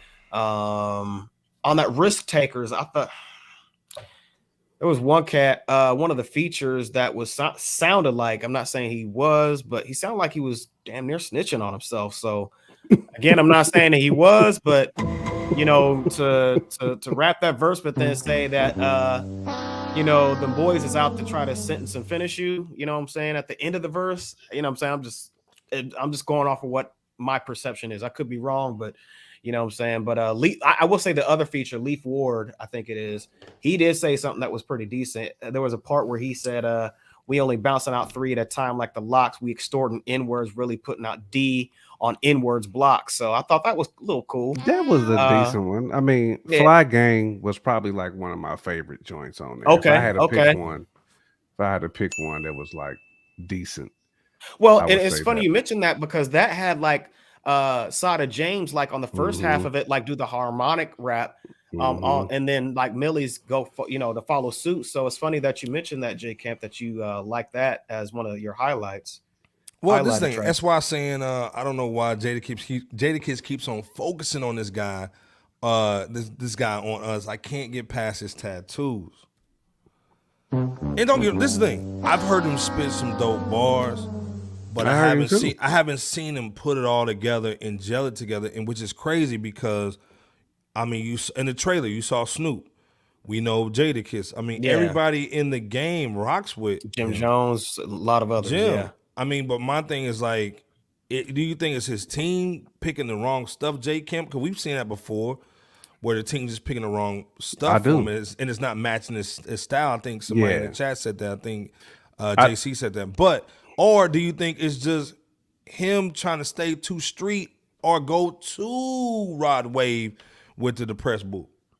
I think it's a little bit of everything that you just said. So like that's why on that. What SY is saying, what you said, Iceberg, it just sounds forced. Like when I heard this record, everything sound forced. I'm just like, this don't even like feel natural. You know, like when you hear an MC, like I'll just not comparing like Black on Both Sides, Most Def's one of his best, probably his best work ever. Not comparing that to this, but you can just hear how Black on Both Sides just sound natural. It just sound like everything flowed. Everything sounded like it came from Most Def's gut. You know what I'm saying? We talked about Lauryn Hill earlier. When stuff just flows, it sounds natural. It's a good project. None of what Millyz is doing sounds natural to me. It just don't sound like.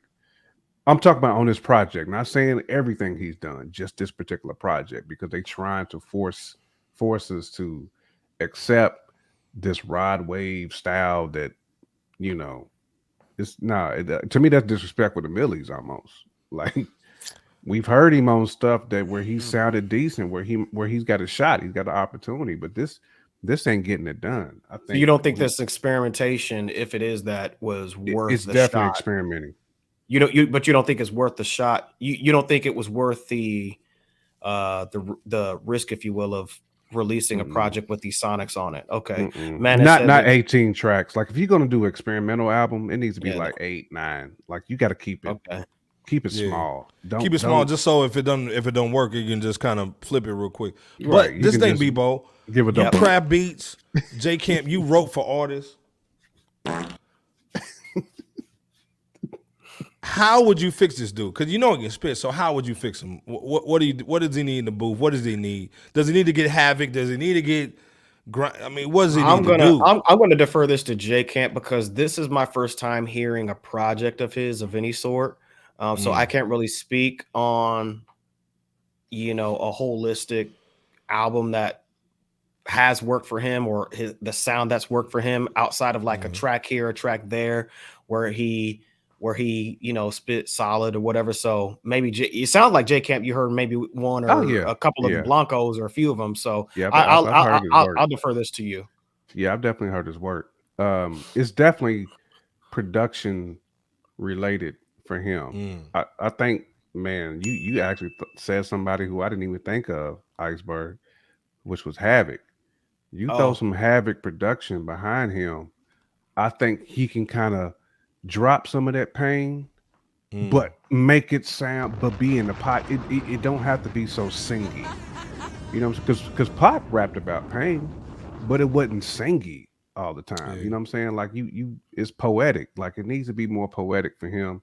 And I think you get like with some Havoc, some Statik Selektahs, that's from his neck of the woods, even like some Stu Bangers in his neck of the woods, man. Guys, I mean, Grubby Paws. I mean, there's a bunch of producers from Massachusetts who I feel that could bless dude. They really could, because he's not garbage. He's not. Given he that just this needs is direction. Given that this is a mixtape though, and not an actual studio album, do you still believe that the this just isn't really there like that? If you were to just focus on this being giving this a mixtape standard. Yeah, it's not. Okay. A lot of times your mixtapes almost be your hardest.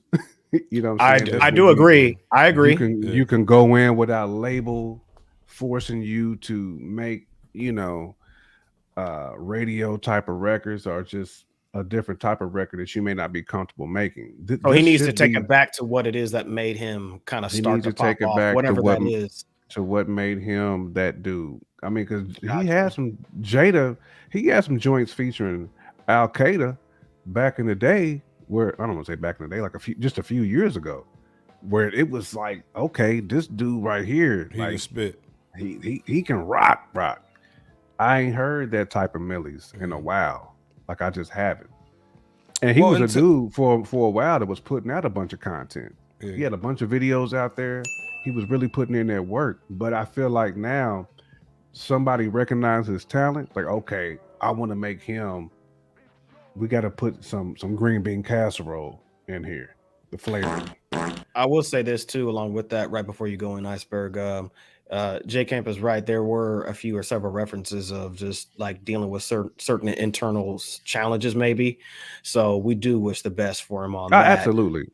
Yeah. Absolutely. Along with that, I will say that one of the things that did stand out that I did like to hear was that last track where he said on Violet Skies, how many people did you help? That's how I measure life. So I will, give him his credit, of course, as we all would, where credit's due, but we definitely want the best for anybody in any hurtful situation or challenging circumstance. But go ahead, Iceberg. Right.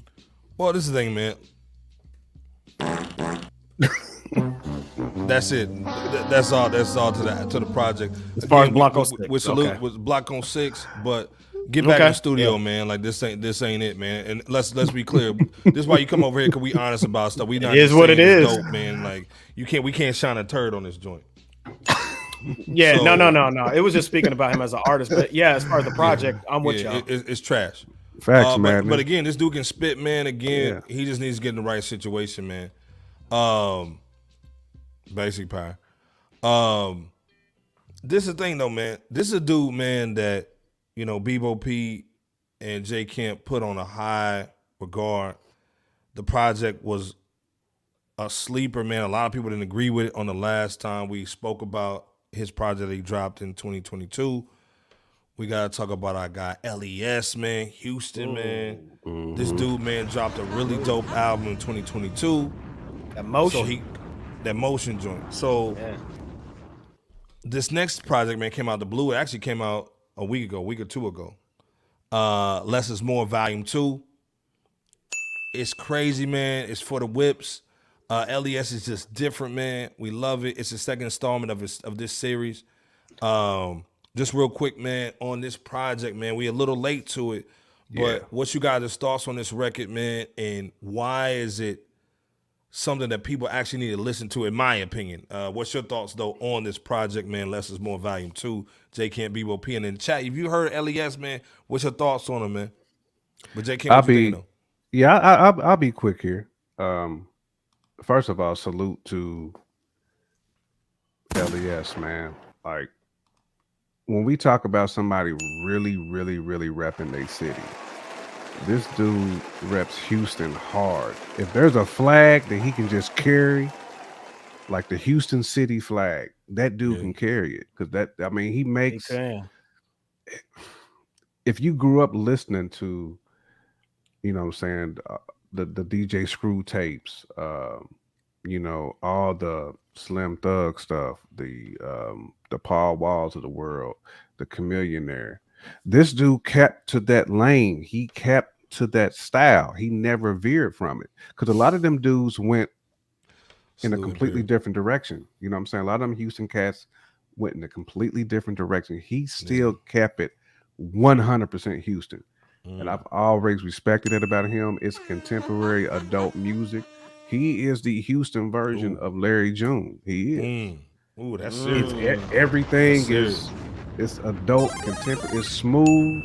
It's an easy listen. Like you can be in the whip with your kids and listen to this. You can. Like it's dude lives in the pocket, man. He picks great beats, man. I mean, if RIP DJ Screw, but if this dude was alive today, he would hug this man over and over and over and over again. He's keeping that whole legacy alive, man. He's keeping like underground Houston alive, and that's why we love LES, man. And you can't help but to listen to this and be like, man, this is just smooth, man. It's like your pops. Your pops can jam this. That's how smooth it is. Like it's just, man. I salute LES all day, man. It's like I rock with LES over and over, man. That he's that dude, man. I just hope he continues to keep that Houston light lit in his gut, man. I'm sure he will.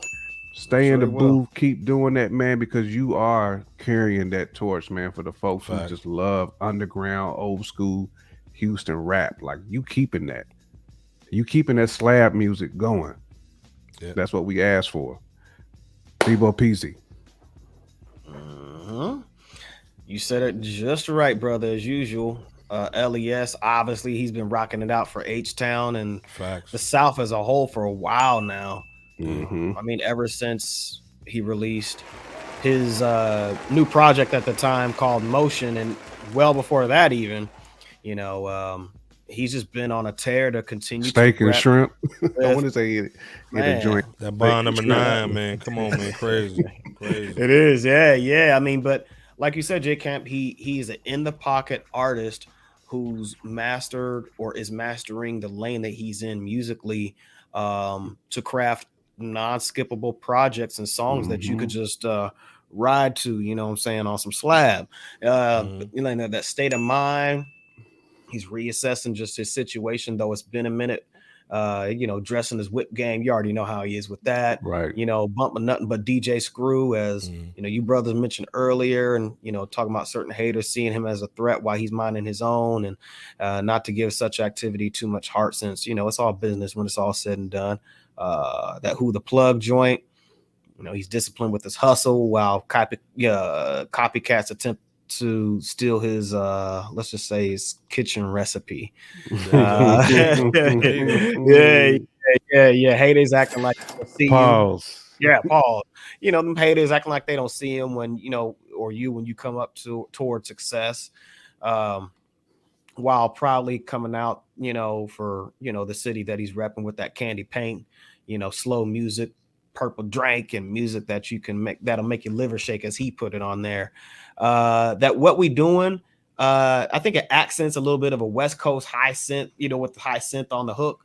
And I mean, just overall, man, the album, like J Camp said, it's smooth down south music. Smooth. He's not failing to rep for the city, even on tracks like that Trying.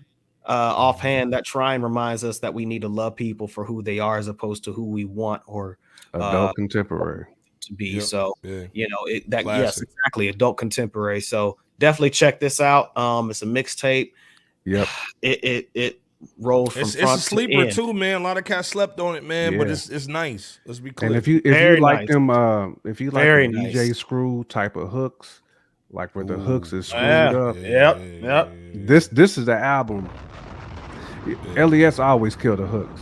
He just do. Like he does. I don't know who he uses as his like engineer, or if it's just a DJ that he's got, you know what I'm saying, with him in the studio, man. But they have mastered that Screw technique on the hooks. Cause that's one thing that DJ Screw did better than 99.9% of DJs was he was able, him and Premier was easily able to take a hint of a verse and make it into a hook. DJ Screw was elite at that. And on this album, LES is working with, he's got the same type of cat with him, and it could be LES doing it. It could be himself. Who knows? But either way, what also we got to get him on the platform. We do. And real quick, it doesn't even sound like it's chopped and screwed, by the way, but it still sounds like DJ Screw-esque. So rest in peace to DJ Screw, and salute to you, Ellie $sign for volume 2. Mushroom gummies is a problem. Yeah, it is. Mushroom gummies. Yeah. But another great mixtape and another great project. Hey, man, like I said, man, first of all, salute to Nino in the chat, man, going hard in the paint, Nino man. Bays. It's good, man. Definitely, man. He's got everybody going in. Again, follow Nino Bays, man, on IG. That's our guy, follow man. Nino He's going Bays. in, man. Yeah. That's our guy, LA producer, man, always holding it down. This record, though, right here, man, Chicago's finest, man, one of the dopest lyricists, man, in the Chi City, man. Our guy, man, 6-member of Fresh Out, man, our guy, Vic Spencer. Just dropped the second one for the year. An album cover, though. The album cover is crazy, man. Oh, man. If George Bush Was Cool is the name of the album. Come on, just for that. It's crazy. This is a new record, man. Came out, man. It's actually on vinyl. So again, if you in your vinyl bag, man, go cop this because it actually comes out in red and blue vinyl. I think that's a dope concept, but again, it is. Vic is going hard in the paint. That's right. You gonna blame the drugs. I'ma blame your moms. You ain't drop shit. You must got some painted bombs. Eyes closed and the shit's cold, man. Been in the studio so long, I got the basement flu. You already know that I done paid my dues, so do the knowledge. I know about the dues and fair use. That sounds like it's on like that cosmic slop type stuff from Redman's There's a Dark Side. But yeah. Hey, man. Vic held it down, man. He's going hard in the paint, man. Always drippy too, man. Shoe game has always been stupid. You already know. Shoe game's crazy, man. He's probably the best in the game with the shoes, man. Before y'all go in, man, Fab just said, man, with the $10 holla matching Michelle, salute, man. We appreciate you so much, man. Fab D. He's saying, Fresh Out Hip Hop stuck on the island. You can have one artist's entire catalog tip, or Pusha T. Sorry, I left during the chat going hard. Nino's 50 list. So he's saying one catalog, man, tip or Pusha T. I would say TIP. I gotta go tip. I got tip too, man. You gotta go tip. I'll go tip. Tip got classics, bro. He does. He does. Hey, man. But again, what do y'all think, man, in the chat too, man? As y'all looking at and just first of all, shout out to hip hop, man. Salute Nino's basically holding it down. What do you guys think about the tip and Pusha T situation too? On top of us talking about tonight, the hip hop 50 list, man. Nino's crafting one. We had one this January. We put one out. Yeah, January. Okay, yeah. We want to see some lists though, man. Put y'all's list on the air, top 10, man, in the list too in the chat, man. Come on. But again, what's your thoughts on this Vic joint? And salute Fab D, man. Hold up. For the $10. I think we did it in December. Yeah, salute Fab D. What's y'all thoughts, man, on this Vic, his second album of the year, man, If George Bush Was Cool, in the vinyl joint? I loved it, man. It's just so smooth. What's y'all thoughts on this record from, to me, one of the best rappers in Chicago history? Man, like listening to this joint is Vic has a great way of making his album sound different. Like each one is its own independent joint. And that's one of the things I respect about him more than anything. And he was one of the first dudes who really put me on to like the big Ghosts with the Stu Bangers, because he had albums with them back in like 2015, 2014. So he's always like rocked with individual producers on all his projects. But to me, my favorite joint on here is that Bonnet Do-Rags. Ooh. with ST Nack. Yeah. They went berserk on there. The beat is stupid too. Yep, Vic Mensa is from the Chi too, Darren. Basement Flu, the track we just heard there, just had a crazy cosmic beat. vibe. Man, I mean, Perm Juice is crazy. Freelance Shooter. The Chronic medley was the other one that it had another like cosmic type of beat, but Vic was just going berserk on there, man. But yeah, but like you said, man, he is our 6-member official. I think he's touring overseas right now. And salute to Vic too, man, for finally being able to tour overseas. I believe that's what he's been trying to do for a minute. Nice. Definitely got to get you back on the show, big dog, and man, just continue and wish you the best success in your career, man, because you continue to put out these bangers, man. I mean, he basically, the last time he was on the show, he said he had pretty much enough albums to put out one per month. Like he's far ahead of the game, and he showed us all on his phone at the time too. He showed us on the phone. All the files. He got stuff we seen that. We seen that Conductor Williams file. Conductor. You know, so but yeah, man. Salute to Vic though, man. This is definitely a dope project from him, man. You're right, man. I mean, each album that Vic puts out, like you indicated, J Camp has its own personality, just like with most anybody. Just like with most anybody. Yeah, I mean, World Premiere had like that 80s sample kind of vibe where, you know, he talks about surviving many crazy summers and still will do so with a bunch of, you know, cats and, you know, folks will, you know, that wolf a bunch of, you know, nonsense instead of grinding toward their goals and dreams, you know, rocking the Italian with the smoothie and fresh sneakers, you know, out the box. As those of you know, he's all about that sneaker game. If you've seen our two interviews that we gave him. Oh yeah, definitely. I think one of the best lines I've ever heard him say on, I think it was Brilliant Desires, where he said, I'm not putting that black line across my face, which I think he's talking about war paint. The color of my skin is what built this place. USA owe me $3K every day for the next 30 years. I sit on the curb right next to my wheels. So yeah, I thought that was kind of deep. Not kind of, it was deep. So it was dope, and shout out to you for that joint. Excellent operations, like J Camp said. Bonnet do-rags. ST Neck went off on there, man. Yeah. Oh yeah. I think the new Nobody had like a digital kind of underground sound. Not the group digital, right? But just like a digital sounding underground sound. Where, as on the other hand, I think the following track, like Cottage Grove Seminars, had more of an analog underground, kind of early to mid 90s ambiance. But overall, like the album is pretty dope. Even that Phlegmulus package, that had Vic really just his flow just gliding smoothly right until near the end, where he said the line like smoking like palm trees, and then the beat switches on some Redman man. Lover for like a few seconds as the track fades. So, and I'll say that Minor Sacrifices, that gives us like the unquantized sounding heartfelt sample where Vic's reflecting on just, you know, doing well, you know, making headlines. That actually not being sounded mainstream. Detroit to me. It did. It you sounded know, like Black Milkish. Yeah. Oh, it definitely had that Black Milk vibe. You know, he's not the mainstream cat for radio play. But yet he knows his overall worth, and he's willing to risk it all for the name of this song, which is taking those minor sacrifices. So salute to our bruh Vic Spencer, man. Yes, continue to keep dropping that heat, man, and doing your thing, man. This album was dope, man. This album was dope. I think it's one of his best ones he dropped in a while, man.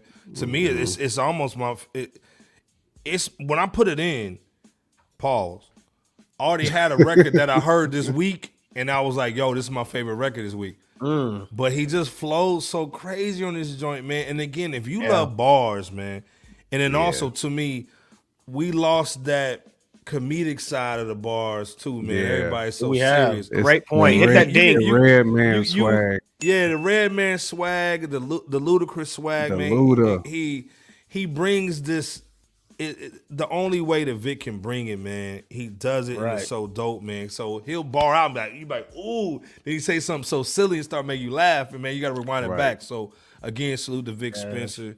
You know our guy, man. George Bush was cool. Yeah. If George Bush was cool, which if George Bush was cool, right?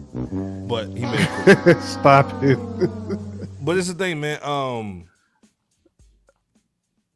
Did Vic and this other album right here, man. Well, hold up. I got 3 that was dope, man. This week, man. It was dope. But this is one of them, man. One of my favorites. This Nym Lo. Man, Harlem World, stand up, man. Statik Selektah. Statik Selektah. Right. From the horse's mouth, man. This joint right here. Whoa. This record, man, is so vintage, man. Man, you got this is. Can we just salute Statik Selektah? Man, for the run that he's on, coming off the Bun B. He is on a run. Dude. Yep. Hold on, man. And that Wu-Tang joint. Let me give you a little flavor. Just a little flavor real quick. Just a little flavor. Trying to get some head, cause fucking with me, that's how she gon' fucking succeed. We were stuck in the peas. I got 20. This dude went to a ranch. Fair use. To get the horse. Look at Rome Streets over there looking uncomfortable. That is Rome Street. That is Rome Streets, though. The road. Hey, man. Salute to Rome. That's our homie, too. He got the drink. All right. You try to get some money on my side, then we gon' bump heads. Ooh. Yeah. Salute to Statik Selektah. Hey, man. Nym Lo, honestly, is one of my favorite rappers, man. This dude is just... He's just consistent, man. This dude is awesome. The bars is crazy. Statik Selektah pretty much just gave this dude a diamond. Lace. You know what I'm saying? Laced Gave him it. a diamond. Laced it. Money Machine, Shark's Fin. I mean, Jay Camp Bebo, he go in on this joint, man. Jay Camp. Nah, man. I mean, you basically you played one of my favorite joints on a project that Crystal controls, man. Like, and one of the verses where Nym Lo just went bananas, man. Feeling like soprano, avoiding pianos because the boss never tests the keys. 40 bands on my dungarees. Big truck when I pull up like a Humvee. Ducking D's, brother, please. She trying to get ahead, so she sucking the seed. I'm trying to get some because she effing with me. Nym Lo went dumb on there, bro. Dumb. Extra dumb. Dumb Boy. on there. Rome had a stupid verse on there too. Yeah. Oh yeah. Crazy verse on there, man. But this album, man, is the embodiment of success. Like a dude working his way up. And he talked about this on the album. Being a dad, being a businessman, being a business owner, owning his, letting wifey own some shops. You know what I'm saying? Like this dude, he's walking success. He is. He really is, man. I mean, doing it his way too. From the bottom up. He talks about that, like in that Exuma Island joint, where he was talking about, basically like the other delegations seeing me and my family out here in this big house. Like, how you out here? What you do for a living? He's like, I'm an MC. And they look at him like, oh, okay, you an MC. You this is what y'all rappers do. Y'all do this, and he's out there shining, glowing. I mean, this album, man, just from the Rooter to the Tutor. Salute to Statik. Again, we always got to show love to the producers because they just as important as the artist on the album. And Statik just was on the string on this one, just like Kyrie when he got the ball in his hand. Just the ball is just on the string. It's graceful as you go through from track to track, and just that Harlem swag, man. It's just, I feel like Smoke DZA and Nym Lo, 183rd, them dudes is like New Harlem to me. You know what I'm saying? They repping. Check out that review that we gave on that album too, that Diplomatic Immunity back. That was one of our favorite albums, man. That's one of my favorite joints too. Of last year. But I feel like them dudes is like New Harlem, and they giving us like what we asked for, and right. they the ones who's rocking with your Rome Streets, your Ransoms, your Conways. Them dudes is actually pulling in the city and upstate. Yep, they doing that. They are. But this album, man, this is one of my favorite joints of 2023 so far, man. 9 joints, definitely. Easy. That's what I'm saying. It's like the perfect easy listen. Yeah, easy listen. It's the perfect track selection. 9 joints. It's all you need. If you are an artist doing your thing right now, and you working with a solo producer, you only need like 9 to 10 joints, 12 max. That's all you need. That's and scandalous number, Doc. Continue pumping out projects. This is perfect, man, for somebody like Nym Lo, or really for any other artist. 9 tracks of heat. That's because that Ice Jackets too. This come on, man. Bun B. Bun B Terminology. Bun B and Terminology Planet both Asia. killed it. Planet Asia too. Bebo, go in, man. Go in, Bebo. This was a great album, man. It really was. Man. Yeah. Go ahead, Bebo.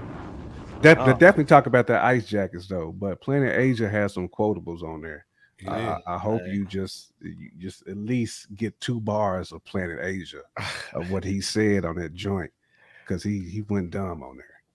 I don't have any bars from that from the Ice Jackets, man. All I was really gonna say was, given that it's a posse cut, man, just all those cats snapped on there with because on that jazz bass filled track that I'm sure once you guys hear, you would agree is a dope posse track. So but I mean, from letting cats know that he serves as the big horse, on that project back in 2018 to serving as the high horse the following year in 2019, we now get to see and hear Nym on a ranch like Iceberg just played with Rome Streets on Crystal Control's video, with this album here that from classic Rome Streets man swag with the middle finger and the jewel. There you go. But hey, they both rocked it out, and it was boss. Like Iceberg said off live, it was boss to shoot a video on a ranch with your homies. That's dope. Shark Fin, talk about a way to set off the album, man. You know what I'm saying? Talking about a fiend taught him how to cook up that work. Selling that hard white. Yeah, selling that hard white to get his that wasn't getting his name out there in the streets. Of course, getting that moolah, getting that money. And just even remembering them hard times, when he was hungry, maybe Nelly Fab baggies pitched out. A lot of cats talking about I'm rich and I'm real when in fact they're just being phony, and just I like how he made that Sam Rothstein reference without the dope head, without that dope head ginger. Without that dope Sam head Rothstein without that ginger. That dope head Lester loving ginger. Yeah. That was dope. A kid from the town. I think that showcases Nym and CurrenSy, draped up in their apparel, styles and whatnot, on and just around luxury rips, sipping. This ain't a bottle, but you know what I'm saying, sipping the little bottles and whatnot, as well as Nym and Dave East. Oh, that's right. You know I what I'm forgot. saying? Nappy Roots did. Yeah, you're right, Antoine. Fab D was basically asking, man, what was the first rap hip hop song that was shot on a ranch? Yeah, it might have been that. It might have been that Wild Wild West, from Kumo D. Step up before you I get used to live downtown, 129th Street. Step up before you get bum rush. Wild Wild West. Wow. Yeah, it might have been that Wild Wild West though, with that leather jacket on, dog. You know what I'm saying? Nah, man. Keep going in though. No, real quick. I just thought of something else too. There, Jay Kent wanted me to decide the line. It's not from that posse cut, but Nym did have me going when he said, "No lie, I swear they hate an N-word loving his life. Killed 2 roaches, because the feds kept bugging me twice." Man. Hey man, real talk, man. Nym Lo makes you want to like get the Pyrex out. That Pyrex guru. Yeah. Oh, you know yeah. what I'm saying? He that Bruh, Pyrex guru. Makes you want to do a little something right there. and never the witch's brew. Never the witch's brew. That cauldron. Right. That's a big old pot. Big pot. Nah, but that Money Machine, like Iceberg reference, that's a big record, man. Yeah, that's a big sounding record. Talking about copping Europeans, being laid back like a desk chair, shopping boutiques. You know, him being home tomorrow, no matter what the charge, like Pablo, and eating a 5-star steakhouse dinner every night, with the bars talking about monetizing, dodging sirens, and other felonious acts that he's not describing. So, hey, it is what it is, like J Camp said or alluded to. But we covered that Exuma Island some weeks back. So check that out. And powerful joint. Very powerful joint and a great way to end off the album. So Roma's dope, to man. Nym Lo for this project. Yeah, Nym Lo and Statik Selektah definitely broke us off with this from the Horse Mouth album, because it's definitely one of the best. Check out that posse cut though, man. That Ice Jackets. The Ice Jackets is crazy. The symphony was on the range too. Yeah, the symphony was. It was. Let me tell you something what's going on, man. Oh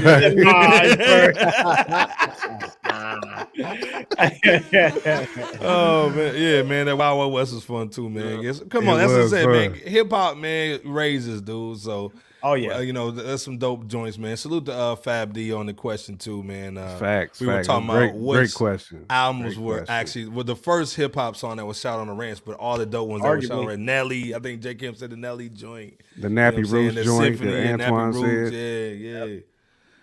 Again, man, salute to Nym Lo for even just the thought, man, of like, hey, I'm gonna wear an MCM jacket, dog, with the bottle of champagne. You know what I'm saying? I'm gonna get on this horse joint. Come on, not the champagne. Here's the other thing too. And they had that green. And they had that smoke on the ranch too. Come on, dog. Cocaine's a hell of a drug. Yeah, y'all jog my memory lots of ranch videos. Salute to Fab D in the building, man. I tell you all the time, cocaine's a hell of a drug. Man. No, but this is a level up with the visuals too. If you go back to that Iceberg, because when you check out that 2018 album that I referenced, you just see like a graphic of or a drawing of graphic design of a yellow horse, and then the next situation album wise that you see is like just a bird's eye view of a whip, but now you see him if you go to on the horse, so you know he's just leveling up. It's a symbolic gesture of him leveling up each and every time. With the bucket hat, come on, man. Man, come on with that, man. Iced up too on the horse. Iced up on the horse, man. So salute this thing, man. Like salute to Harlem too. Rappers are supposed to make you come into their world, man, and see what they see, man, and almost make you want to emulate it. You know what I'm saying? That's what real rappers do. To me, anytime I hear him, man, it just makes me want to grind harder, man. Makes me want to work more. Absolutely, makes me want to get it popping. And he talks, and I love what the message is, not just on the on that whole pot, you know what I'm saying?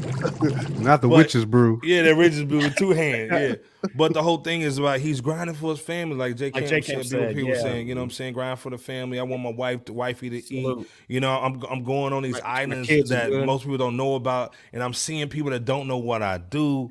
I think it's just dope, man. I love what's going on, man, and that's what Harlem cats do, man. They sort of swag, but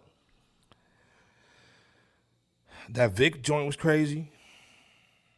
LES, man. All these stuff, man. If y'all not taking these notes, man, y'all need to put this into your playlist, man.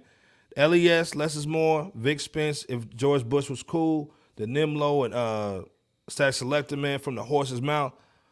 And again, we started off talking about Don is Dope and talking about the album cover and the artwork, man. But it basically goes back into this album, man. Salute to Spitter. For promotional. Yes. For motivational use only. Volume 1. Jermaine Dupri, CurrenSy. You heard it from Don is Dope, who actually made this cover, man. He was on the platform with a salute to him, man. Legendary cat. Salute to Don is Dope. this is the thing, man. Y'all going hard in the chat, man. This is a Saturday night, man. This is where you come to talk hip hop, man. Let's be clear. You know what I'm saying? Antoine saying he's saving all these albums on this Apple Music as we talking. All day. Salute. Salute. Let us know what you you're think, supposed to do. Next show. Let us know what you think, man. Antoine, we gotta get you on the platform, man. DM us, man, so we can get you up in here. All day. That's right. But long story short, man, this album, man, 7 records, no skips. Album cover's crazy. 2 Chainz, to me, dropped one of the dopest verses. Jermaine Dupri still number 1. This is like when Allen Iverson crossed Jordan. This is legendary, man. Game. T.I. basically came back from that Wakanda quote. Man. Amen. Yes. Yeah. Can we say that CurrenSy is in his fucking bag? You got to say that. He been in his bag. This was easy. When you hear the bars, man, this dude is spitting verses and hooks. It sounds effortless, man. Outside of the Vic Spencer, what album has he not been on that we just covered? Hey man, hey dude, Imperial Stats, man. I'm seriously, man. Like, this is Southern hip hop, man. This ain't rap tunes. It's Southern hip hop, man. Because this dude, CurrenSy spitting, man. Let's be clear. This isn't just a whole bunch of ad libs and a whole bunch of easy stuff, man. He's speaking Southern lingo. Telling stories, man. Let's be clear. Yeah. And let's be clear, Jermaine Dupri is in his bag. This is why we left. This is why this is the last album we talking about tonight. It's serious, man. And again, we calling it an album, but it's 7 records. Like Bebo said, this is volume 1. We heard Donna's Dope saying they've been working on this for a while. Let's be clear. Couple years or whatever. Couple years. Yeah. He said this off live just for y'all. Right. So long story short, man. So Jets, yes sir. Jets is my joint. Yeah. What's your thoughts on this joint, man? Go in, because again, to me, this is pretty much like, this is dynasty type stuff. This record's huge. This project is huge, man. It's major. Again, that song that Off the Lot. Oh, it's dude telling a story, man. Like, it's not just this ain't easy rap. Come on. This dude spit hip hop. J Camp, go in on this, man. Man, we can start out with So Jets. That JC just eloquently stated is fire, which it is, man. That's the joint where both them dudes is talking about. Oh, so y'all gonna just leave me off these hip hop lists? Like I ain't fire. That whole joint is talking about that. It's talking about how these dudes have pioneered a lot. And let's be clear, man, like I said earlier, Mos Def gave CurrenSy his flowers for pioneering the new underground, underground of hip hop, pushing your material independent, being able to grind without being on a major, being able to continue to pump out albums after albums, after projects after projects. CurrenSy has done that. He showed all these cats the blueprint. All the OGs have the blueprint because of Spitter. He did that. But JD blessed his production. Like you said, Iceberg. He was in his bag, man. I thought the So Def beat was probably like one of my favorite ones he did. The So Jets beat was probably one of the favorite ones that he did of mine. Which was track number 1, which is crazy. He came out the gate with that. Of course, the Essence Fest, they had the video of that joint. We all know the Essence Fest is synonymous in New Orleans. That's a huge festival. Almost bigger than Mardi Gras for our delegation. Yeah. I mean, people flock all over the country to go to Essence Fest. So that's almost to me, that was like a Freaknik it was like a 90s South song. I felt that to me was the tip of the iceberg. It brought bounce back though to me too. As far as what this album was going to sound like sonically, because that was a throwback Southern, you know what I'm saying? Like that the stuff that we used to vibe to back in the day. Off the Lot, like Iceberg said 2 Chainz bodied that joint. 2 Chainz that he might be up there. I don't want to say verse of the year, but man, top 10ish. But to hear that hear that kind of stuff from 2 Chainz though, right? Most people just think he's just A B C D E F G. That verse was crazy. It was. He matched CurrenSy in my opinion on that, dog. And he's a freestyler, man. Like people don't understand, man. Chainz can freestyle his tail off too. That Never Enough was the one I felt CurrenSy really did his thing lyrically. I felt that Never Enough. That to me was his standout track as far as him like barring out. You know what I'm saying? When he was like N-words ass why I go so damn hard, because when I come up, shit was so effing hard. Dude was going in on there. The hook was dope too. I don't have to go through the whole entire joint, but I just kind of wanted to lay the foundation of what he was talking about. There you that go. never enough bread, never enough of this. Everything that pushes him to go is because it's never enough for him. Like rapping is not enough. He got to put out more albums. Like nothing is enough. He's always motivated, feeling like he doesn't have enough. And I was like, man, like that's motivation even for me. I'm like, because sometimes we get complacent in what we doing. Say that again, brother, for the people in the back. We get complacent thinking like, okay, I'm making it. I'm good. This is enough. What he's saying though, this is not enough because this can all be taken away tomorrow. I got to keep going. Like the grind don't stop. The grind is my drug. You know what I'm saying? That's basically what Spitter was saying on that joint. Screens Fallin, another South classic to me. Classic. You know, everybody used to have the screens on the back of the seat at the South. That was stunting. When you had like an Escalade or you know, like an old school, like a caddy with the screens on the back of the seat. That was like throwback South stuff, man. Never Fall Off with T.I. T.I. blazed that. He did. CurrenSy blazed it too. Yeah, they both did.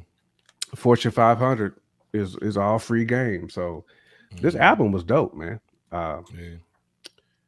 I'm definitely looking forward to volume 2. Again, the perfect amount of joints on here. 7 tracks. Yeah. That's all you need. You don't have to overwhelm somebody, man. When people get tired of hearing your voice, this is a perfect. Perfect. Hey, real quick, perfect, man. Antoine said, Iceberg, I'm getting my mic and camera set up this week. I've been lacking on it. I'll reach out for the link. Salute, man, with the $5. Absolutely, Antoine. We got to get you. We got to get you on, bro. And appreciate the contribution as well, too, man. We got to get Let us you know on, if you need man. help with any of that, Real man. talk. On, DM us, man. Any level. Nino us know, saying bro. I'm a big Spitter fan. He's the last MC I'm deciding on to keep on my top 50. I feel away because of others I've left off. Salute to Nino. Hey, Definitely salute to you, understand that. Nino. Yes, I mean, bro. Spitter, man, is just again, that dude has pioneered the game, man. Like a lot of these cats who's doing their thing right now owe 1,000% of that credit to Spitter because he has shown the way, the blueprint. He's laid the blueprint for a lot of artists on how to do this thing. JC saying 2 Chainz stepped his bars up. Facts. Oh, I yeah. agree. What was that? What was that mixtape or album from the? Chainz got bars, Yeah, Darren. Facts. It was the project where you saw the basketball court, but instead of the net, you saw the egg crate. Rap league or something like that. Rapper, I'm Rapper butchering go it. to the league. Something like that. Yeah, something like that. Yeah. Yeah, Rapper go to the league. Yeah, that was a good project. Yeah, so like you said, Rapper D. go to the Harris. league. Yeah, that's Rapper go to the league. Yeah, so D. Harris, yeah. you're right. Nah, 2 Chainz got bars for sure. Chainz When he been doing his wants thing, to, man. Yeah, He been doing his yeah. thing. Definitely, Antoine. Definitely let us know if you need you know, guidance as far as what to get and whatnot. as far as JC. JC88 said what? J Camp. He said 2 Chainz actually been rapping. Dare I say it? Yeah. Good? Oh yeah. He gets down. He gets down. But this Chainz thing, is down, bro. that record was so crazy, the Off a Lot joint, man. Because you would think he would just be talking about his car and stuff, but he actually talked about a whole scenario and a whole story, man. Right. And to me, I think it was just crazy, man. How he went. But Bebo P, what's your thoughts on this album? Is this the perfect album? Is there no skips on this joint? What's your thoughts on this? There's no skips on this album. No skips on this album. Is it perfect? I mean, you know, we'll have yet to see. I mean, I don't think it's perfect, but there's no skips. Queen in the building. What's goody, man? Day one. Salute, Queen Anna. Salute. And we appreciate you rocking with us. What up with you? Nah, but yeah, this album with CurrenSy and Jermaine Dupri for Motivational Use Only Volume 1. Iceberg, J Camp, no skips. Hey, Pretty Girls Love Trap music was dope, Antoine. Yeah, Absolutely. yeah. Oh yeah, it was dope. But yeah, CurrenSy, he just unloaded on his verse, which sounded echoey on that So Jets, while Jermaine Dupri's production on here sets the album off nicely with that good feeling energy. Speaking of JD, it was dope to hear the legend rhyme just rhyme some bars before the beat kicks in with CurrenSy to deliver right after that Never Enough track. Again, you know, and I say that because it's been a while since we've heard JD, or at least since I have, to rhyme on track, you know, and he's rhyming like J Camp alluded to about, you know, being on the grind for better days, wearing the same clothes for the second day in a row. You know what I'm saying? Because it takes that at times, along with other sacrifices, in order to accomplish extraordinary goals that supersede, you know, average things or below average. So, you know, there's that. I personally think that this song, it probably could, I personally think that song probably could have been in between So Jets and their first single that FRSHOUT covered not long ago, the Essence Fest, but nonetheless, the order still works well. The album still bangs nicely. The Off the Lot, as you fellas was talking about, it's a fly sounding track that has a great chemistry between 2 Chainz and CurrenSy. You know, with 2 Chainz feeding right off of CurrenSy's bars, you know, storytelling wise, if you want to call it that. So that's dope. I love the old school drums and the drum roll on that Screens Fallin. That's a dope situation right there. That track as a whole. That drum roll. Woo. Yeah, that drum roll. That's that business ain't it, but holds and tricks. Yeah, man. Yeah, come on. That drum roll that he threw in there. No, hold on. No, y'all don't need to do no more drum rolls. No. Bobby. Bobby. Did you? Yeah. Stuck to your ass like a Victoria's Secret wedgie. Hey, we're gonna post that list, Nino, man. It is the worst bar. Yeah. Salute. But yeah, the drums were hard on there. CurrenSy might have had the best wordplay on that Never Fall Off with that T.I. feature to follow suit to where he flipped it with his wordplay. So, gosh, man, I mean, they did their thing. And that Fortune 5 hundo up in this piece. Come on, man. Hundo up in this piece. Yeah. Gave a strong boom bap sound with CurrenSy on his Money and Wealth Talk. Salute to JD for that boom bap joint too on there. No, yeah, he gave that boom bap, man. Again, this is Southern hip hop. This ain't rap to me, man. It's hip hop, dog. Oh yeah, and he still gave that boom bap. You know, with CurrenSy again on his moolah talk and wealth talk of buying Porsches for cuzzos, talk of buying a company every chance you get possible. You know, his son knowing the difference between a starter house and a mansion, you know, top 5 meal prep-ish, and pinpointing to revamp one's downfalls being how that, you know, that's how tycoons get down right there. So, I mean, with that free game, like J Camp just said, and salute to CurrenSy and JD, but not only those two, but to Donna's dope as well for the masterpiece of artwork. The album cover's crazy, man. Say it again for the people in the back. It's crazy, bro. Like I said, man. Yeah. I literally called Donna's dope. I mean, text him at like 9 today, and I was like, "Yo, can you get on 9 a.m. or 9 p.m. son?" No, not 9 a.m. man. So, so I was like, "Man, can you get on the show, man?" Because again, 30 minutes for the show, he'd have been hard for that. Yeah, that's hard press. But I mean, to me, this is what albums are supposed to excite you, man, when they come out, especially collabos like this. And the dope thing, man, salute to JD and CurrenSy, they didn't send the records. Right. They didn't do the record up. I'm busy, so I'm going to do it on the tour bus. Man, they went CurrenSy went to Atlanta, man, went to the studio, went to his joint, man, and they crafted this joint. I think it's great.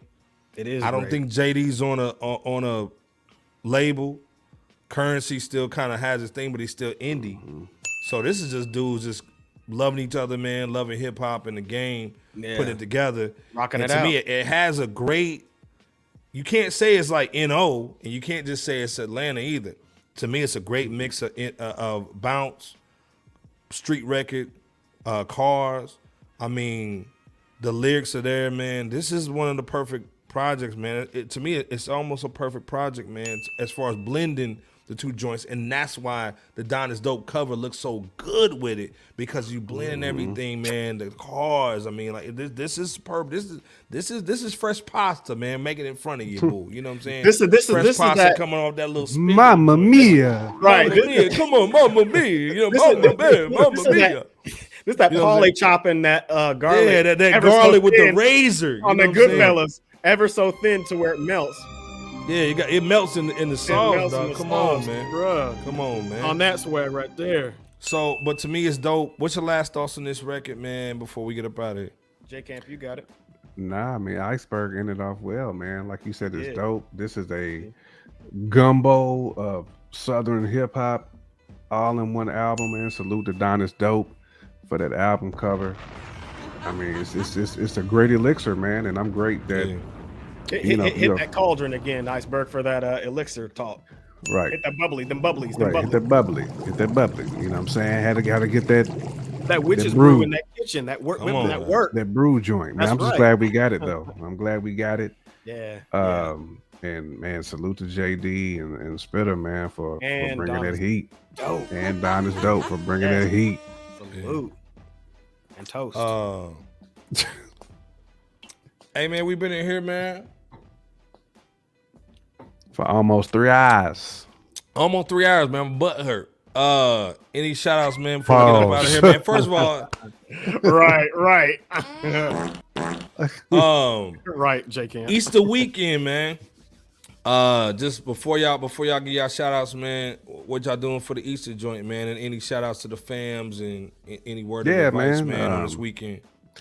Shout out to everybody's family, man. Shout out to your children who's gonna be suited and booted tomorrow. Salute to you people too. If you're gonna be Darren, I know you're gonna have your pink suit on. You're gonna be,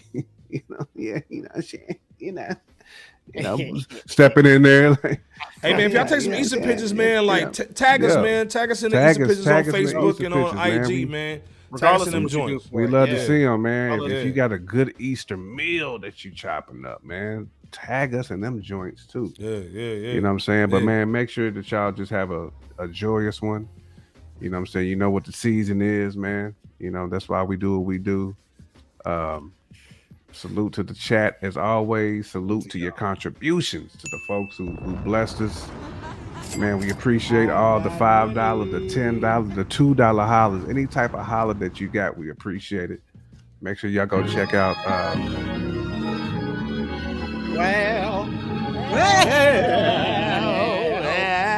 Gotta wipe the bill on the cap and the goatee. Oh man. Absolutely. Make sure y'all go check out Mama Bear's channel too. Make sure y'all check out Mama Bear's channel. She's still, her pen is sharp. Her paintbrush is sharp. Everything is sharp for her, man. So make sure y'all check out Mama Bear's channel. Absolutely. Go ahead and Every check Saturday morning. She's going in. She's going ham. She's holding it down. Imperial Stat said Jim had on my way to church, but he's still drunk. Brown bag, 40 ounce flow. Everybody coming. Don't nobody want it. Fab D said, "Peace, fellas. Icebergs better get a better seat if it hurts your bum. Better make sure to stand up. Them what the blumber clots be getting you." So Nino Bay, Fab, he needs an ergo test joint. And I need that bamboo seat joint. You know what I'm saying? Fact. Man. You must have that church seat that you sitting on. That brown that wouldn't pew. But B will take us home, man. Right. We appreciate y'all so much. regardless of what y'all do for the holiday, definitely send us some pics if you're feeling like doing so. DJ Holiday. That's fine too. We just want you to have the best holiday weekend with you and yours. Or even if it's just you yourself, it's all good too. Yeah, man.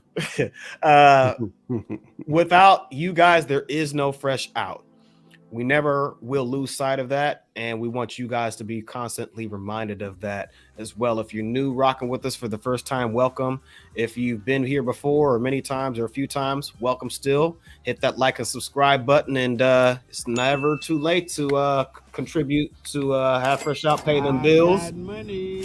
And overall, we just appreciate y'all. Definitely be safe this holiday weekend, and do what you need to do for the best for you and yours. Shout out to Donna's Dote and Salute. We appreciate you, brother, for rocking with us tonight. And Iceberg, take us home, bro.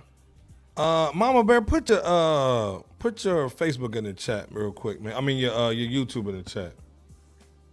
I'm trying to find your what's the name so we can have some people following. Summertime is over jamming too. Man. Oh yeah, it is. It is. And yeah, JC88, salute to you guys. Salute to you, my G. The chat. Absolutely. Salute to you, JC88, as well as the rest of y'all out there in the chat land, Chatville, whatever. Mama Bear, put your YouTube down your YouTube link there. But long story short, man. Mama. Hey, man, hope everybody has a great weekend, man. If your mom and dad are still living, your grandparents still living, give them a holler, give them a call, spend some time with them, man. Definitely give them a holler, uncles, man. your aunties. This is, and again, if you don't have no family, man, if you're in a spot, man, where you by yourself, man, DM us, man. We got our own personal pages. Hit us up, man. You never by yourself. We all connected through hip hop. And again, man, once you're over here, you're a part of the family. You know what I'm saying? You're made. You're a made man and woman if you come over here. J Kemp, Bebo P, LB the Pie Father, man. You know Peace how it to goes my little down. brother DJ too. Scandalous, you know what Peace I'm to my saying? little brother too. Today's his birthday, so shout out to big bro. Salute to Bebo P, bro. For sure. The Milly You know what I'm Rock. saying? Salute to Milly Rock. Yeah, Milly Rock. Yeah, so again, man, you family when you over here. We connect through hip hop, man, and just the love for the game. Yeah, y'all made when y'all come here. So again, man, we'll see you guys on Wednesday. We got some dope interviews coming. Let's be clear, we the interview king. Let's stop hopefully the cap. on Wednesday. You know what I'm saying? A lot of cats be trying to to take the swag, man. You can't take the swag, man. Come on, put it on, Bebo P. Come on. Gotta wipe the dust off because I didn't get to use it today. Hopefully on Wednesday. Some of y'all fighting like this out here. Might have something brewing. Yeah, we got something for y'all for Wednesday. Might have a little witch's brew. That witch's cauldron. You know. Whipping that work. Yes, Some of y'all got that poly razor blade up in that kitchen, slicing that garlic so thin in that work. But again, man, Saturday night, man, it's always hip hop, man, with us, man. Again, Easter weekend, enjoy that family, man, and salute always, man, to you guys. Again, J Kemp, Bebo P, LB the Pie Father, man. We out, man. We out here. Peace. I'd like to take this time to apologize. Absolutely